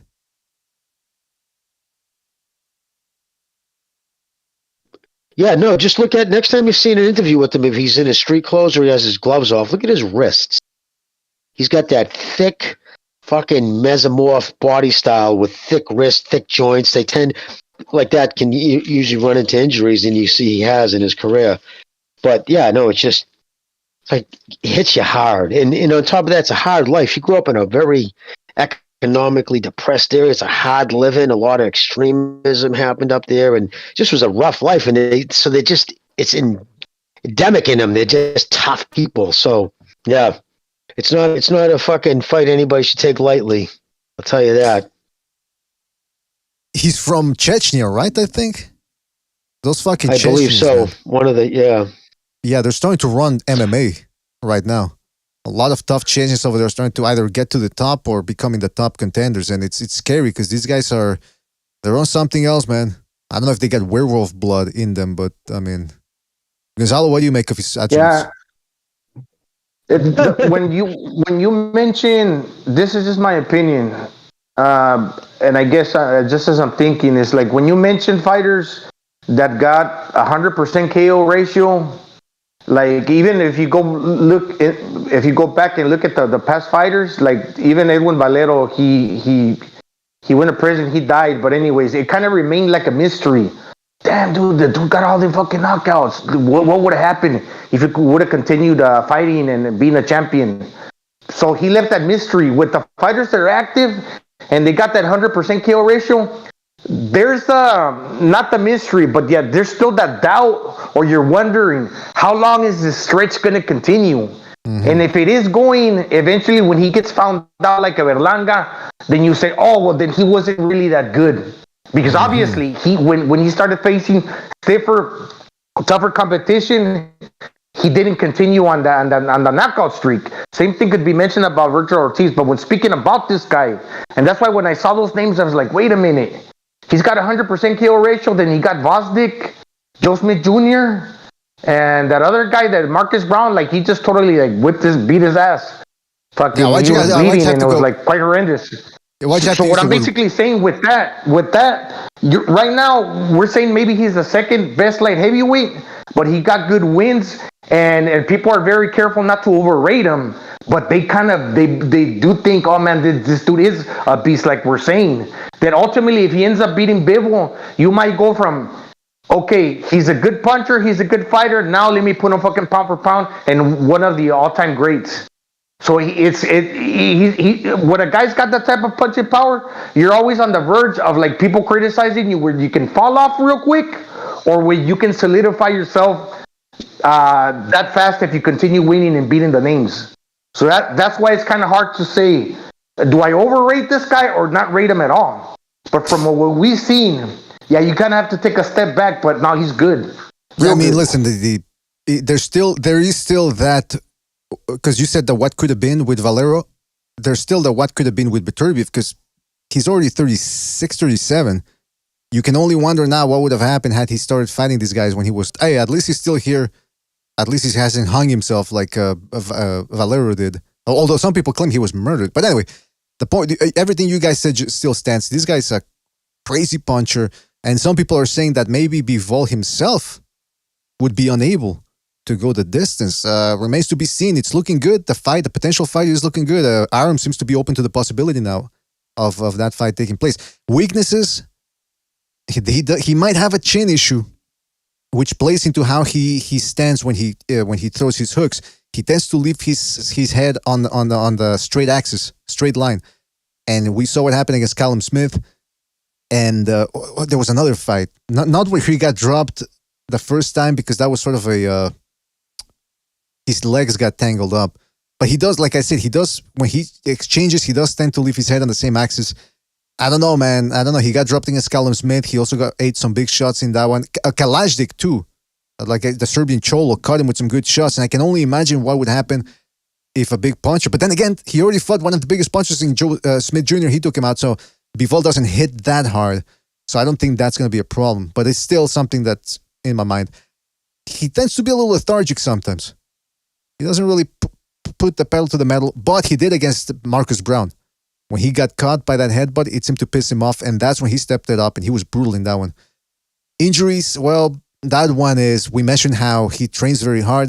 At his age, maybe he should change workouts a little bit or dial it down, because his body seems to be breaking down. And it would be a shame if we had him break down now and not at 100% when he faces Bivol. What do you guys think here? Yeah, absolutely true. Yeah, man. That's all I got to say about that. Jimmy? Yeah, it's one of those things you can't, when you got 100% KO ratio and your fights ain't going the distance, obviously knocking everybody out. Yeah, you can pick him apart, what are his weaknesses, but there's not too many. Exactly, man. And he's not knocking out tomato cans where you go, well, we'll see what happens when he steps up. He's already stepped up. And he's just a monster in there. All right, let's move on then to, hold on a second. Move on to another guy, same division, Dimitri Bivol. Top wins, Jean Pascal, who has pulled some upsets off in the last couple of years. Sullivan Barrera became the first guy to knock him out. Saul Canelo Alvarez, considered the best pound-for-pound fighter in the world. And recently, the undefeated Gilberto Ramirez. Alvarez, like you guys said, all of a sudden did better than Ramirez, some people would say. I certainly think he did a little bit better. What do you guys think about the resume overall? It's a good resume, real good resume.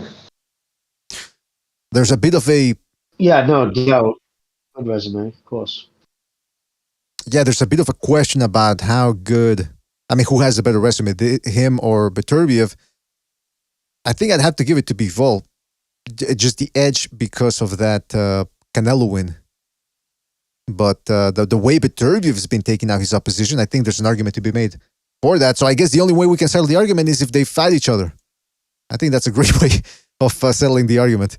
When it comes to attributes... I give the... Yeah. I was just going to say, as far as the resume, you got to start counting. People don't realize, because... Well, I'm not saying that they do or don't, but I'm just saying, because how many fights does Bivol have? Like 18 or 19? He's already amassed like 8 or 9 title defenses. And he's like third, knocking on the door of second place for the most defenses of all time at 175. So the guy's had a belt for quite a while, even though he hasn't been boxing for many, many years. I didn't know that. I didn't know that he's a contender for most defenses right now. Well, no, number one is Michulseski. I think that's how you pronounce his name. Oh, okay. But he's got like 24, 25 defenses. And number two, all time, you have Bob Foster tied with this dude that's called Gus Levich. And number three, tied, knocking on the door of those guys that are tied for number two is Dimitri Bivol. Now you have, what is that guy, the old mongoose, the guy from San Diego? I forgot his name. Charles? Are you talking about Ezra Charles or? No, the old mongoose. Archie Moore? Archie Moore. Right, yeah, right. He held the title for 9 years, but he doesn't have as many defenses as Dimitri Bivol. Right. He's less defenses. Well, I'm looking at it here. One thing. I'm looking at it here. I just, while you were, when you said that, I said, let me go check it out. Yeah, he's got 10 defenses because he won the WBA title back in 2017. So I guess if you count this, if you're into the belt things, yeah, he's already got 10 defenses. That's a lot, man. Once you get into those double digits, that's something to be commended. Now, when it comes to the attributes, I mean, listen, speed kills, and these guys got speed up the wazoo, whether it's foot speed, hand speed, reflexes. That's just it's a great attribute to have. But then you mix the fact that he's got great technique. He punches and brings his hands back up immediately. Very hard to catch him in between shots. Because if you would think, okay, if he's going to be running around the ring or moving around, I'm going to catch him with something. When he's punching, no, he can't even give you that. Then he's got a great jab and stamina. I have not seen him out of breath yet. This guy just, maybe it's also in part because he controls the fight so well that he can conserve energy. But man, what do you guys think about this? Yeah, I think the stamina along with the speed, and it's like one of those things. It's gonna sound like I'm always making like these stupid analogies, but you know when they say Manny Pacquiao is a dynamo, this guy's got some of that too. What a dynamo is, it used to be this instrument that you put on your bicycle, and when you pedal, the light turns on, and that gives it the battery. And then once it's on, it's fucking going. It's like when he throws with the in and out movement. He's creating that free-flowing style to where he's not having to load up all the time. And then once he's got that back and forth, another one like a Rolex, they don't have a battery. It's continual motion. When you move your wrist, that's fucking the battery. It doesn't need like extra energy. When he got that in and out, he's developing that power because he got that pendulum. It's moving. So it's creating the energy that you need without having to continuously load up with your body parts. It's just basically in and out, and then when you throw that when you come in, you not only throwing one or two punches, you're releasing a combination, a bevy of punches. So you don't have to load up for those punches. You're just there with all that momentum, and you're landing 2, 3, 4, 5 shots at a time. Then you step back, and again, it's like when you're moving, you're transitioning your body weight. That's where he gets his power without having to load up. Yeah, I agree, man. I agree. It seems like it's a smooth style that he can keep up for 12 rounds.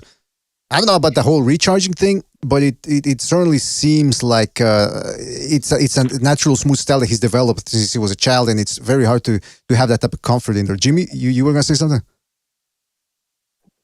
Well, I'll just add to that. Yeah, he's got Korean. He's half Korean, I believe, too, and Russian. And I believe both sides of the family come from like mountainous areas. So he's got that thin blood or something. I don't know. He can handle he's great wind, but his balance is some of the best balance. Well, yeah, he's got the best balance and the best feet in boxing. He's never off balance, never out of balance. He's just great feet. He's like, I say it all the time, he's got the feet of a fencer. And if you ever watch real fencing at a high level, it's all footwork. And and he reminds me of that. That's how great his footwork is. Yeah, he's one more thing. Tough out for an older guy. But yeah, I'm done. That's it. One more thing real quick. He does what he needs to do. Remember when Jimmy was talking earlier that Lomachenko does a whole lot of things that sometimes is unnecessary? Well, in this dimension that he fights in and out. Think about Klitschko. He didn't do more than he needed to do for a big guy, but keep it to the straight punches. And when he reinvented himself, and it worked for him.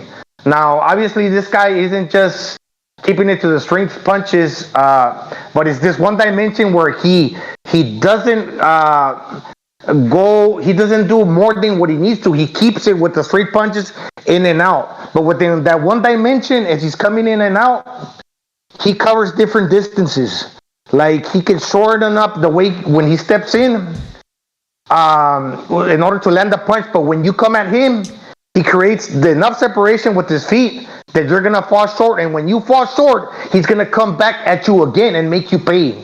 And when he's coming back again and make you pay, and he's always controlling the different distances, when you step to him, when you step to him, he steps away, then he steps back at you and is always making you pay. He's a master at that distance. So he's needing he does what he needs to do within that one dimension, but that dimension has different degrees of separation. Yeah, that's a great point, man. Exactly. That's a great point. Some people in the chat were saying, but BDA, you forgot footwork. Well, that's why I encompassed all of that in technique. Because the most amazing thing about Bivol is that if you want to train a guy, you show him tape of Bivol because he's not doing things that only a guy with extreme physical talents could do, like, fighting with your hands out like Sergio Martinez or Joe Calzaghe. Those are things that you need, those type of attributes. Would Bivol be as good as he is right now without the hand speed and the foot speed? Maybe not. He has it anyway, though. No. But he would still be a problem, believe me, with how well schooled he is. And then you add the fact that he's very, very fast. You get yourself a guy like Bivol in there, that's trouble. Now, when it comes to that was where Zerto, I think that's what, if he was honest, he would tell you, oh yeah, I know it was the speed. I couldn't handle the speed. Like, I never fought anybody with that kind of speed before. Like, his weak resume showed in spades in that fight. He just was not prepared for that. Like, you saw how he jumped on, like, catch me like a 5-piece, and Zerto was like, holy shit. And then Zerto got gun shy, and he actually started pushing him around the ring. That's one thing you can add there on the attributes. He's aggressive. People don't think he's aggressive, but he actually is. Yeah, I used to say that too, because I would watch his fights with Lenin Castillo and what was the other guy, the Craig Richards, and I would go, well, why isn't this guy pushing the pace? But lately he's been pushing it a little bit more. In fact, that's what I like what he did against Ramirez. He stood in front of him and even tried to push him back early on, and throughout most of the fight, rather. So yeah, man, he is aggressive because he won't run and he won't clinch. That to me is he's showing more aggressiveness. Now, when it comes to the weaknesses, I had to actually go and dip into actually weaknesses about his Q rating. In other words, his PR power, his star power, because I can't find many flaws on the guy. So I had to go to lack of opposition. In terms of his career, there's only Beterbiev, and really that's it. The fact that he's unknown by the casual fans, he seems to be a little content sometimes to not go for the knockout. Even though he is aggressive, he doesn't really throw as many hooks and uppercuts, power punches. And the last thing, you tell me, guys, if you can tell me what are his weaknesses, because I couldn't really find any glaring weaknesses, physical, boxing-wise. Lack of knockout power. If he can hurt you if he wants to put some on it. Know what it is? He never puts his weight over his foot because if he does that, the more power he puts on a punch, the less he'll be. You have to. Gonzalez says it all the time. You have to give something. You have to take away something, right? There's the give is a yin and yang. So to add more power to his punches, that would take away his ability to get out of trouble. See, that's part of his thing. Like Gonzalez says, pop, foot in the same range, pop in, do his damage, pop back out. Doesn't get caught doing something stupid. But if he was to start putting his weight out over the front foot and being flat-footed, he could crack harder, but then he would, like you said, you would take away from his other attributes. So that would be a negative. There's been times that if he could have just turned up the power, there's been at least 3 guys I've seen him fight that he could have stopped if he just turned up the power. And I think that's a negative. Anyways. It makes a whole lot of sense because he does have, like, he dropped Castillo. He did stun Ramirez. He got Canelo's attention. The guy can crack. But he's, like you said, he's on the balls of his feet. He's not flat-footed, planting them. You can only imagine how he'd punch. But then again, he doesn't really need to. But he has hurt him a little bit prior to the Canelo fight because a lot of us were saying, what the fuck, this guy's, he's I wouldn't call him boring, but I would call him mundane. Especially, he gets boring when he fights guys that I know have no shot at beating him. So then it just becomes round after round of him peppering them with combinations and jabs, and that's it. He doesn't step it up. He doesn't try to get them out with the body shot and all that. So, but hey, he's dominant, man. Perhaps the most dominant fighter out there. Or is he? Because we got Naoya Inoue next. Top wins, Juan Carlos Payano, who's a tough guy. And this motherfucker takes him out in a round. Then he got Emmanuel Rodriguez, who just reminded us rather, how good he is when he beat Antonio Russell, one of the Russell brothers, really outclassed him. Then he goes to war with Nonito Donaire in the first fight, takes him out in the second fight, under 2 rounds. And prior to that, Jason Maloney, who's a tough contender, and Inoue just brutalized him. Guys, what do we say about the monster here? 2 rounds. Yeah, I think you just said it all. I mean, the top guys, there was 5 guys, if you count the World Super Series, Rodriguez at the time was ranked. I've gone through it. They've all were ranked by the Transitional Board or Ring Magazine in the top 3. Usually one or two, well, or two right behind him. So all the top guys in his division, and he obliterates them in under 2 rounds, including one guy who had 48 fights, had never been down, went to all 12 with, that was his only blemish, in all 12 with in his prime Donaire, and this guy never touched the canvas. And Inoue goes in and blows him out in 2 rounds. So yeah, no, it's just incredible. Incredible speed, accuracy, timing, punching power. He just uses his legs and his back so much, keeps his arm so close to his body, like his whole bottom part of his body is through the motion before he slings out that right hand. I mean, he whips it like a baseball, and he fucking hurts people, and it's impressive. He's my pound for pound fucking right now still. Yeah, man. I mean, that's why. Oh, Gonzalo, go ahead. Sorry. No, it's there's good wins. He's on the cusp of unifying, so he's beating all the names. I mean, yeah, because I know I said we weren't doing a pound for pound list here, but I did keep 2 of the, 3 or the 4 the most dominant for the ending, and that's what Inoue is, man. Now, how does he do it?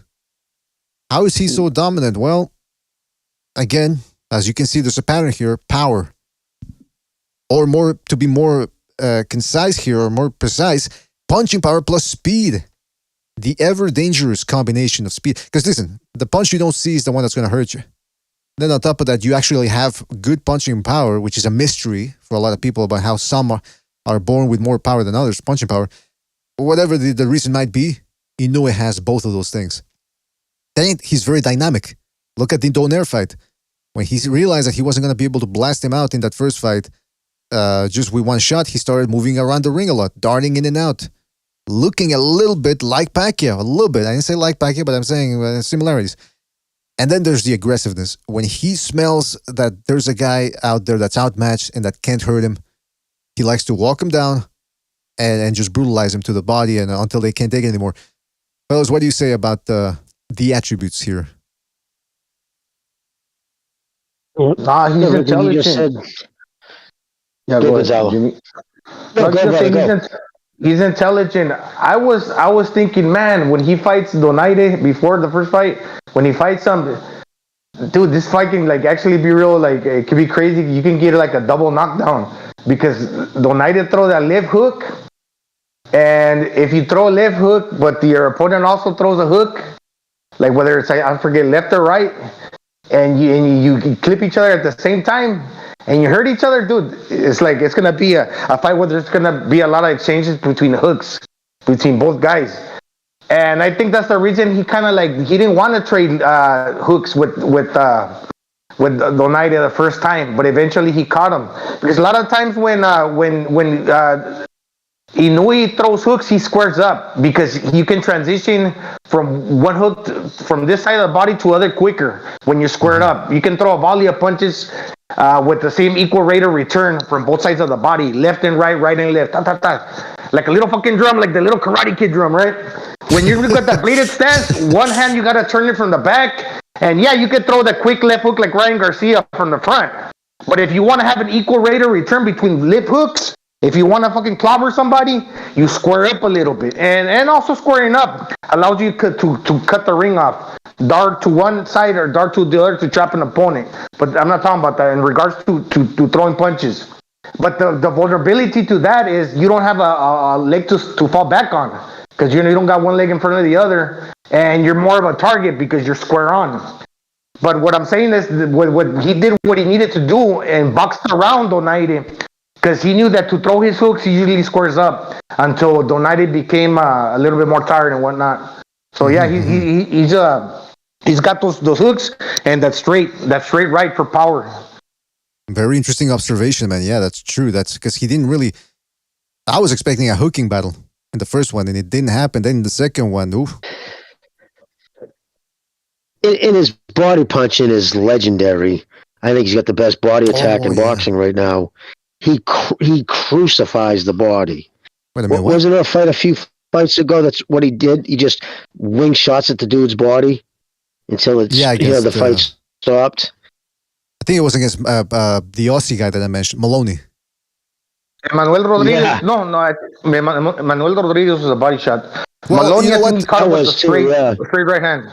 And remember, he dropped Donaire in the first fight, and the referee actually stepped in between them, and it got into Inouye's face and actually stopped him from actually counting. I think Donaire did get a little bit of an extra second or two there in the count, but that was listen. How many people have dropped Donaire? Nicholas Walters over at 126. Other than that, he's got a good. I mean, Rigondeaux hit him with some bombs upstairs with the left and couldn't fucking stun him or drop him rather. This guy goes in there, says, "You know what? I can't get you to the chin. I'm gonna get you to the body." Boom, body shots. That's he's. And I think at 18 he had never really lost either. Donaire, he wasn't defeated. Yeah, when he moved up and fought Walters and all them guys. Yeah, he was fighting out of his weight class, really. Yeah.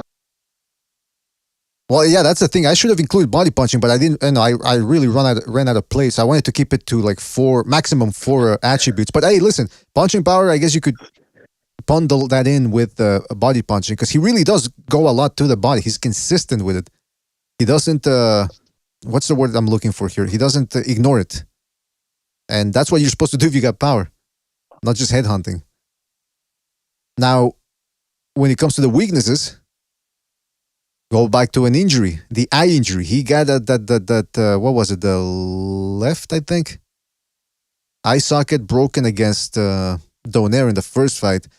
That's something. That's a little bone, man. That's a little soft bone there. I don't know, man. I don't know if they can actually put some metal in there or something, but I have to assume that once it's broken, it might not be as strong as it once was. Oh no! They can use wires. They can wire it. They use a wire with the same wire they use on your jaw. And that makes it stronger? That's crazy because, like, for example, I have a lot of broken bones, but sometimes they don't heal. Depends what type of fracture you have. But they say, and this is true, when a bone breaks, it actually heals harder. But I'm not entirely sure on that because I'm not a doctor. But I know that happens sometimes. When you break a bone, it's supposed to heal harder, and you're gonna break it any other break. Because of calcium deposit, extra calcium deposit on the brake line. So does that apply to the eye socket too, you think? Yeah, but the thing is, it's calcium deposit on the brake line, but it doesn't necessarily mean on either side of that brake isn't going to be. Did it take away some of the nutrients from other areas? I don't know. I just know that's Gonzalo's right. A broken bone healed on the crack on the fault line where it broke. It's like a weld on it. You know what I'm saying? Picture like a big, heavy, weld on it. It's going to hold that spot. Doesn't mean it won't break somewhere else. You know what, man? Yeah, that's why. But that's why I brought it up because we don't really know. I mean, but if they put wires in there, really tight, almost like a coaxial cable or something, hey, maybe it is gonna be harder. But you know what though?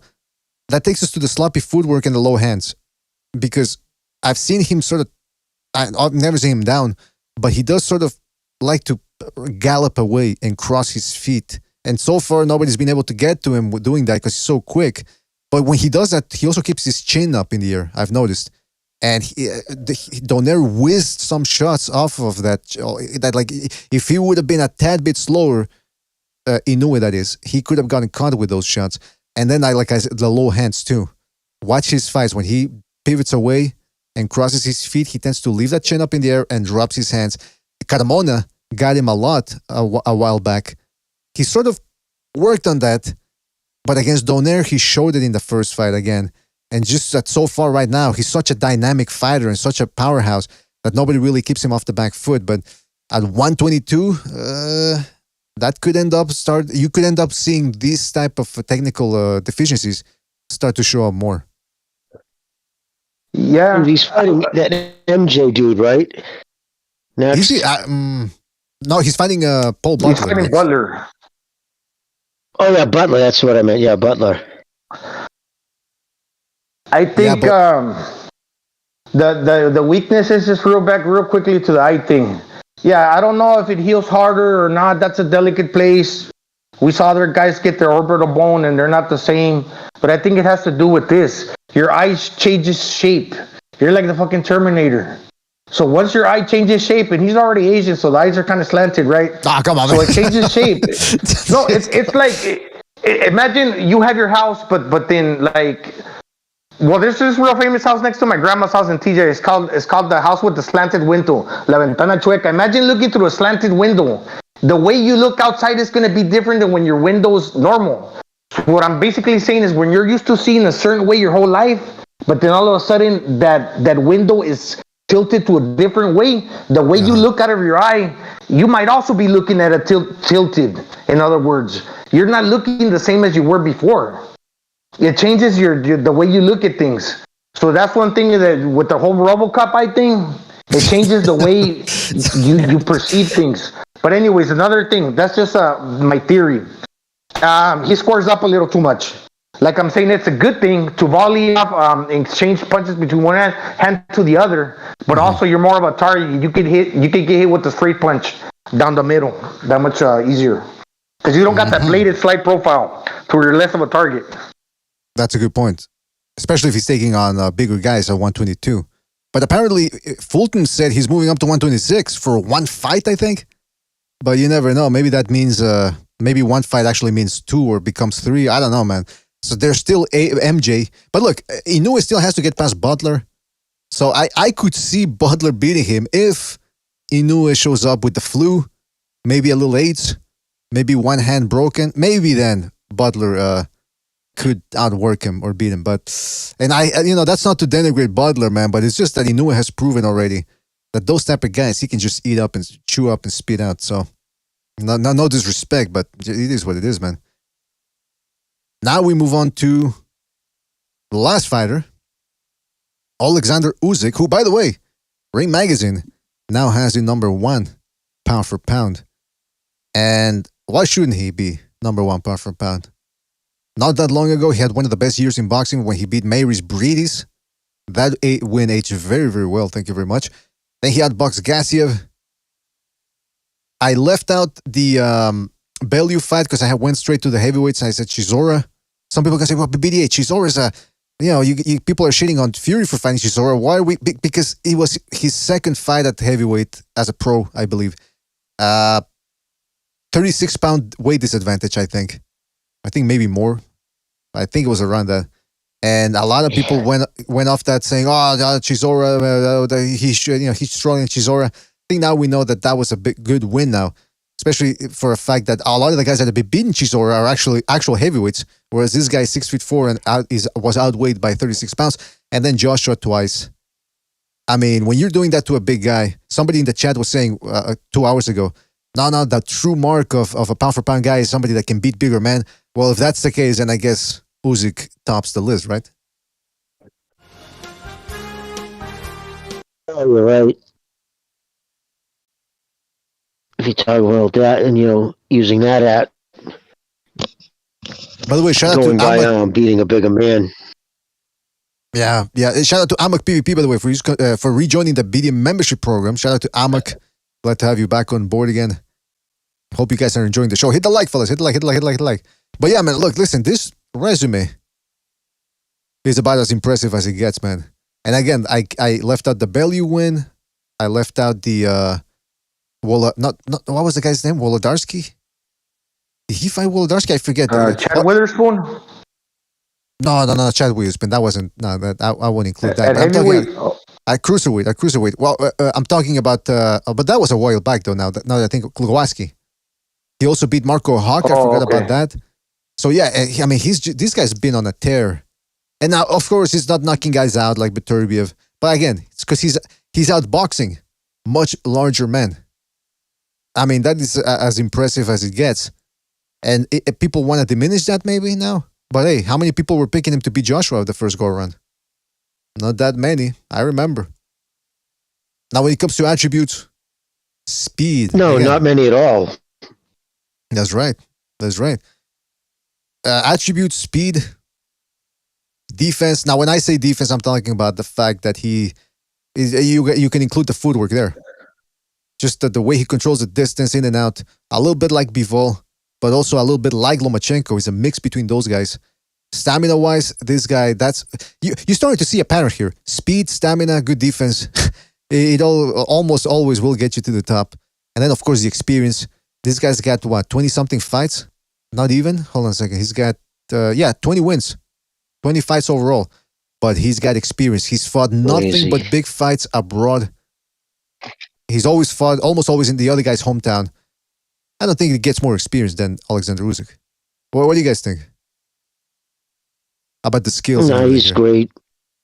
Great fighter. He's very, he's his ring intelligence, that's what it is. His ring IQ is through the roof. He's probably the most cerebral fighter competing today. And he knows what he can do. He doesn't try to do more than, doesn't try to go outside himself, which a lot of fighters do and end up getting themselves in a thing. But he's just a great, well-conditioned, professional boxer, and he treats it like that. Great guy. What can you say? I mean, we've said all his attributes, his stamina, and again, his ring IQ, that's the thing for me. His resume is as good as anybody in this modern era. I mean, look what he did at cruiserweight, arguably the greatest cruiserweight of all time. You know what I mean? And now to go up in heavyweight. So, can you say? I guess for me, it would be one of his best attributes. It's that the ability to when he's holding his hands up and he's throwing like these fake punches. In other words, feints. And he makes his opponent bite on the feints, and he actually then counters you with an effective shot. It's really annoying, and people, like boxers, I don't think they figured that out yet, if it is going to get figured out one day. And that's why these Eastern Europeans sometimes are like really successful. And it's not the most exciting style to watch a lot of times, because you see a lot of like jostling for position, and not everybody's fighting on them feints that quickly. So that whole back and forth goes on for a while to nobody's really committing, but he keeps it patient. And eventually somebody gets loses their shit. They commit. Well, or he in other words, he makes the opponent commit. And then when the opponent commits, then he actually capitalizes off that, counters and attacks with speed and power. So it's like, man, that style it's a good. I don't like it personally, but it's really effective, and I don't think people have figured it out yet. So that's why he's so successful. That's a good point. It's because it's a mix. Like I said, the reason why he's so good is because it's a mix of things, man. He's got the good technique. He's got the speed. That technique ties into the defense, and then on top of that, he probably trains like a maniac. Because I've never seen him not try to close the fight strongly or stronger than the other guy. He's got that will. Do not underestimate the will. And then, of course, he's athletically gifted. I mean, and it doesn't hurt that he's 6'3" tall too, or 3.5 inches. Because if he were 6'1", then he'd have a problem against some of these giants. Let's move on now to the weaknesses. And again, like Bivol, we don't see much here. I added endurance, and by that I mean a little bit of punch resistance. Because you saw when Joshua went to the body against him in the rematch, more than in the first, he clinched. And you don't usually see Usyk clinching. He likes to fight clean. But he was doing that, so I'm thinking, I don't know, man, Fury, bigger guy than Joshua, could Usyk's body handle that? A big fat guy coming at him, clashing against him. I don't know, man. That's the thing, BDA. I think style makes fights, man. And with Joshua, he's more robotic. And I was talking about the feints, and he was going tit for tat. But eventually, I mean, the smaller dude was threading between the robotic guy's punches. But when you had a fighter that was less of a fighter than Joshua, but a different style, like what's that dude at Chisora? Big physical, putting more pressure. Even though he's not as good as Joshua, style makes fight. He was more successful against Usyk. Now you got a better boxer than Chisora with that similar style. What's that going to tell you? Mm-hmm. When he fights Usyk, right? Yeah, that's same the thing. Style, but better at it. That's the way I was looking at it too. It's like, well, what if Fury just puts his hands up? But I've never seen him do it that much. Rather, But listen, he's a better. Some people could go harking back to the Cunningham fight, but Usyk has got much better footwork than Cunningham, and he's in a better place right now in his career than what Cunningham was when he fought Fury. But again, we don't know. We don't know what could happen. Could Fury handle Usyk's footwork and speed? That's one fight that needs to happen, man, for sure. He's got injuries. He said he needed to rest after the Joshua fight, which again, the pace he's pushing against these big guys and the way he trains to be able to keep. Listen, you saw that. I don't know if you guys remember the picture of the sparring partners he had for the Joshua fight. He was sparring some fucking monsters, man. Some guy, I think there was a guy there that some Eastern European dude. He looked bigger than Joshua. And I'm thinking, it's how fucking. Listen, these guys can take your head off with one shot. So the Lord only knows how his body felt after those sparring sessions as he was building up to the Joshua fight. That takes its toll. This is a guy that's been boxing since he was, for a long time, at the high level, at an amateur level as well. So, I don't know, man. And that's why I wrote down, too, also slowing down. Because like I said, his strength is his speed, and that's what he's banking on here to beat this bigger guy, speed. And he's only going to get slower from here on as he gets older. So, those are some weaknesses that speed and timing. Hey, by the way, You sound like a Ukrainian hater. oh, come on, man. But I got that real quick, man.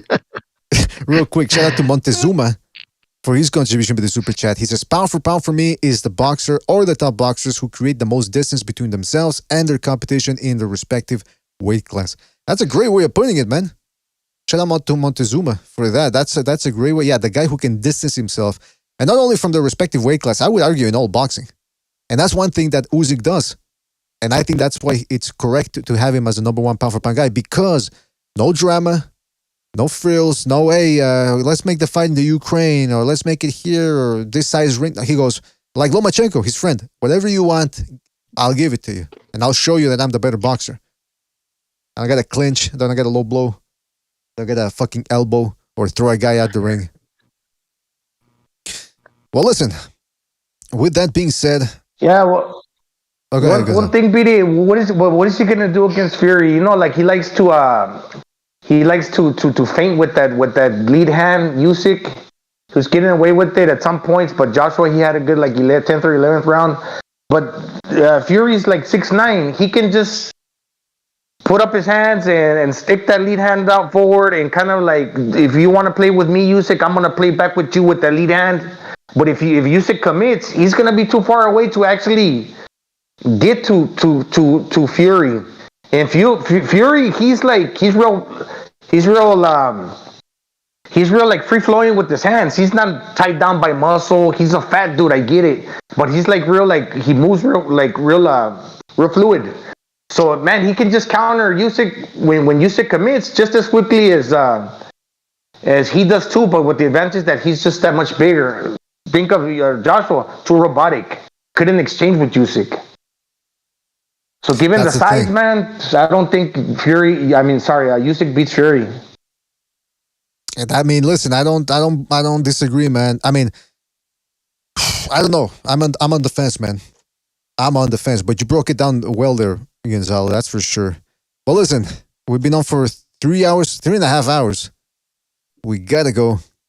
But I want to thank everybody on the panel, Jimmy, Chief, Gonzalo. Shout out to you fellas. Thank you for joining us. This was fun. It wouldn't have been as much fun doing it alone. So shout out to you fellas. That's why I enjoyed this show. And shout out to everybody that donated the super chat. And you guys want to say anything else before we go? No, that's pretty much it.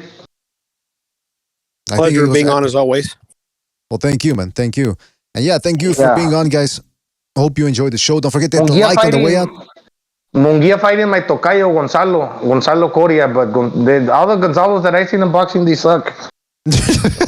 I hope that doesn't mean yeah, I don't know what that means, Gonzalo. Hopefully nothing bad, man. But they're better soccer players. With the World Cup starting too, BD on Sunday or Monday. Sunday, cool. Man.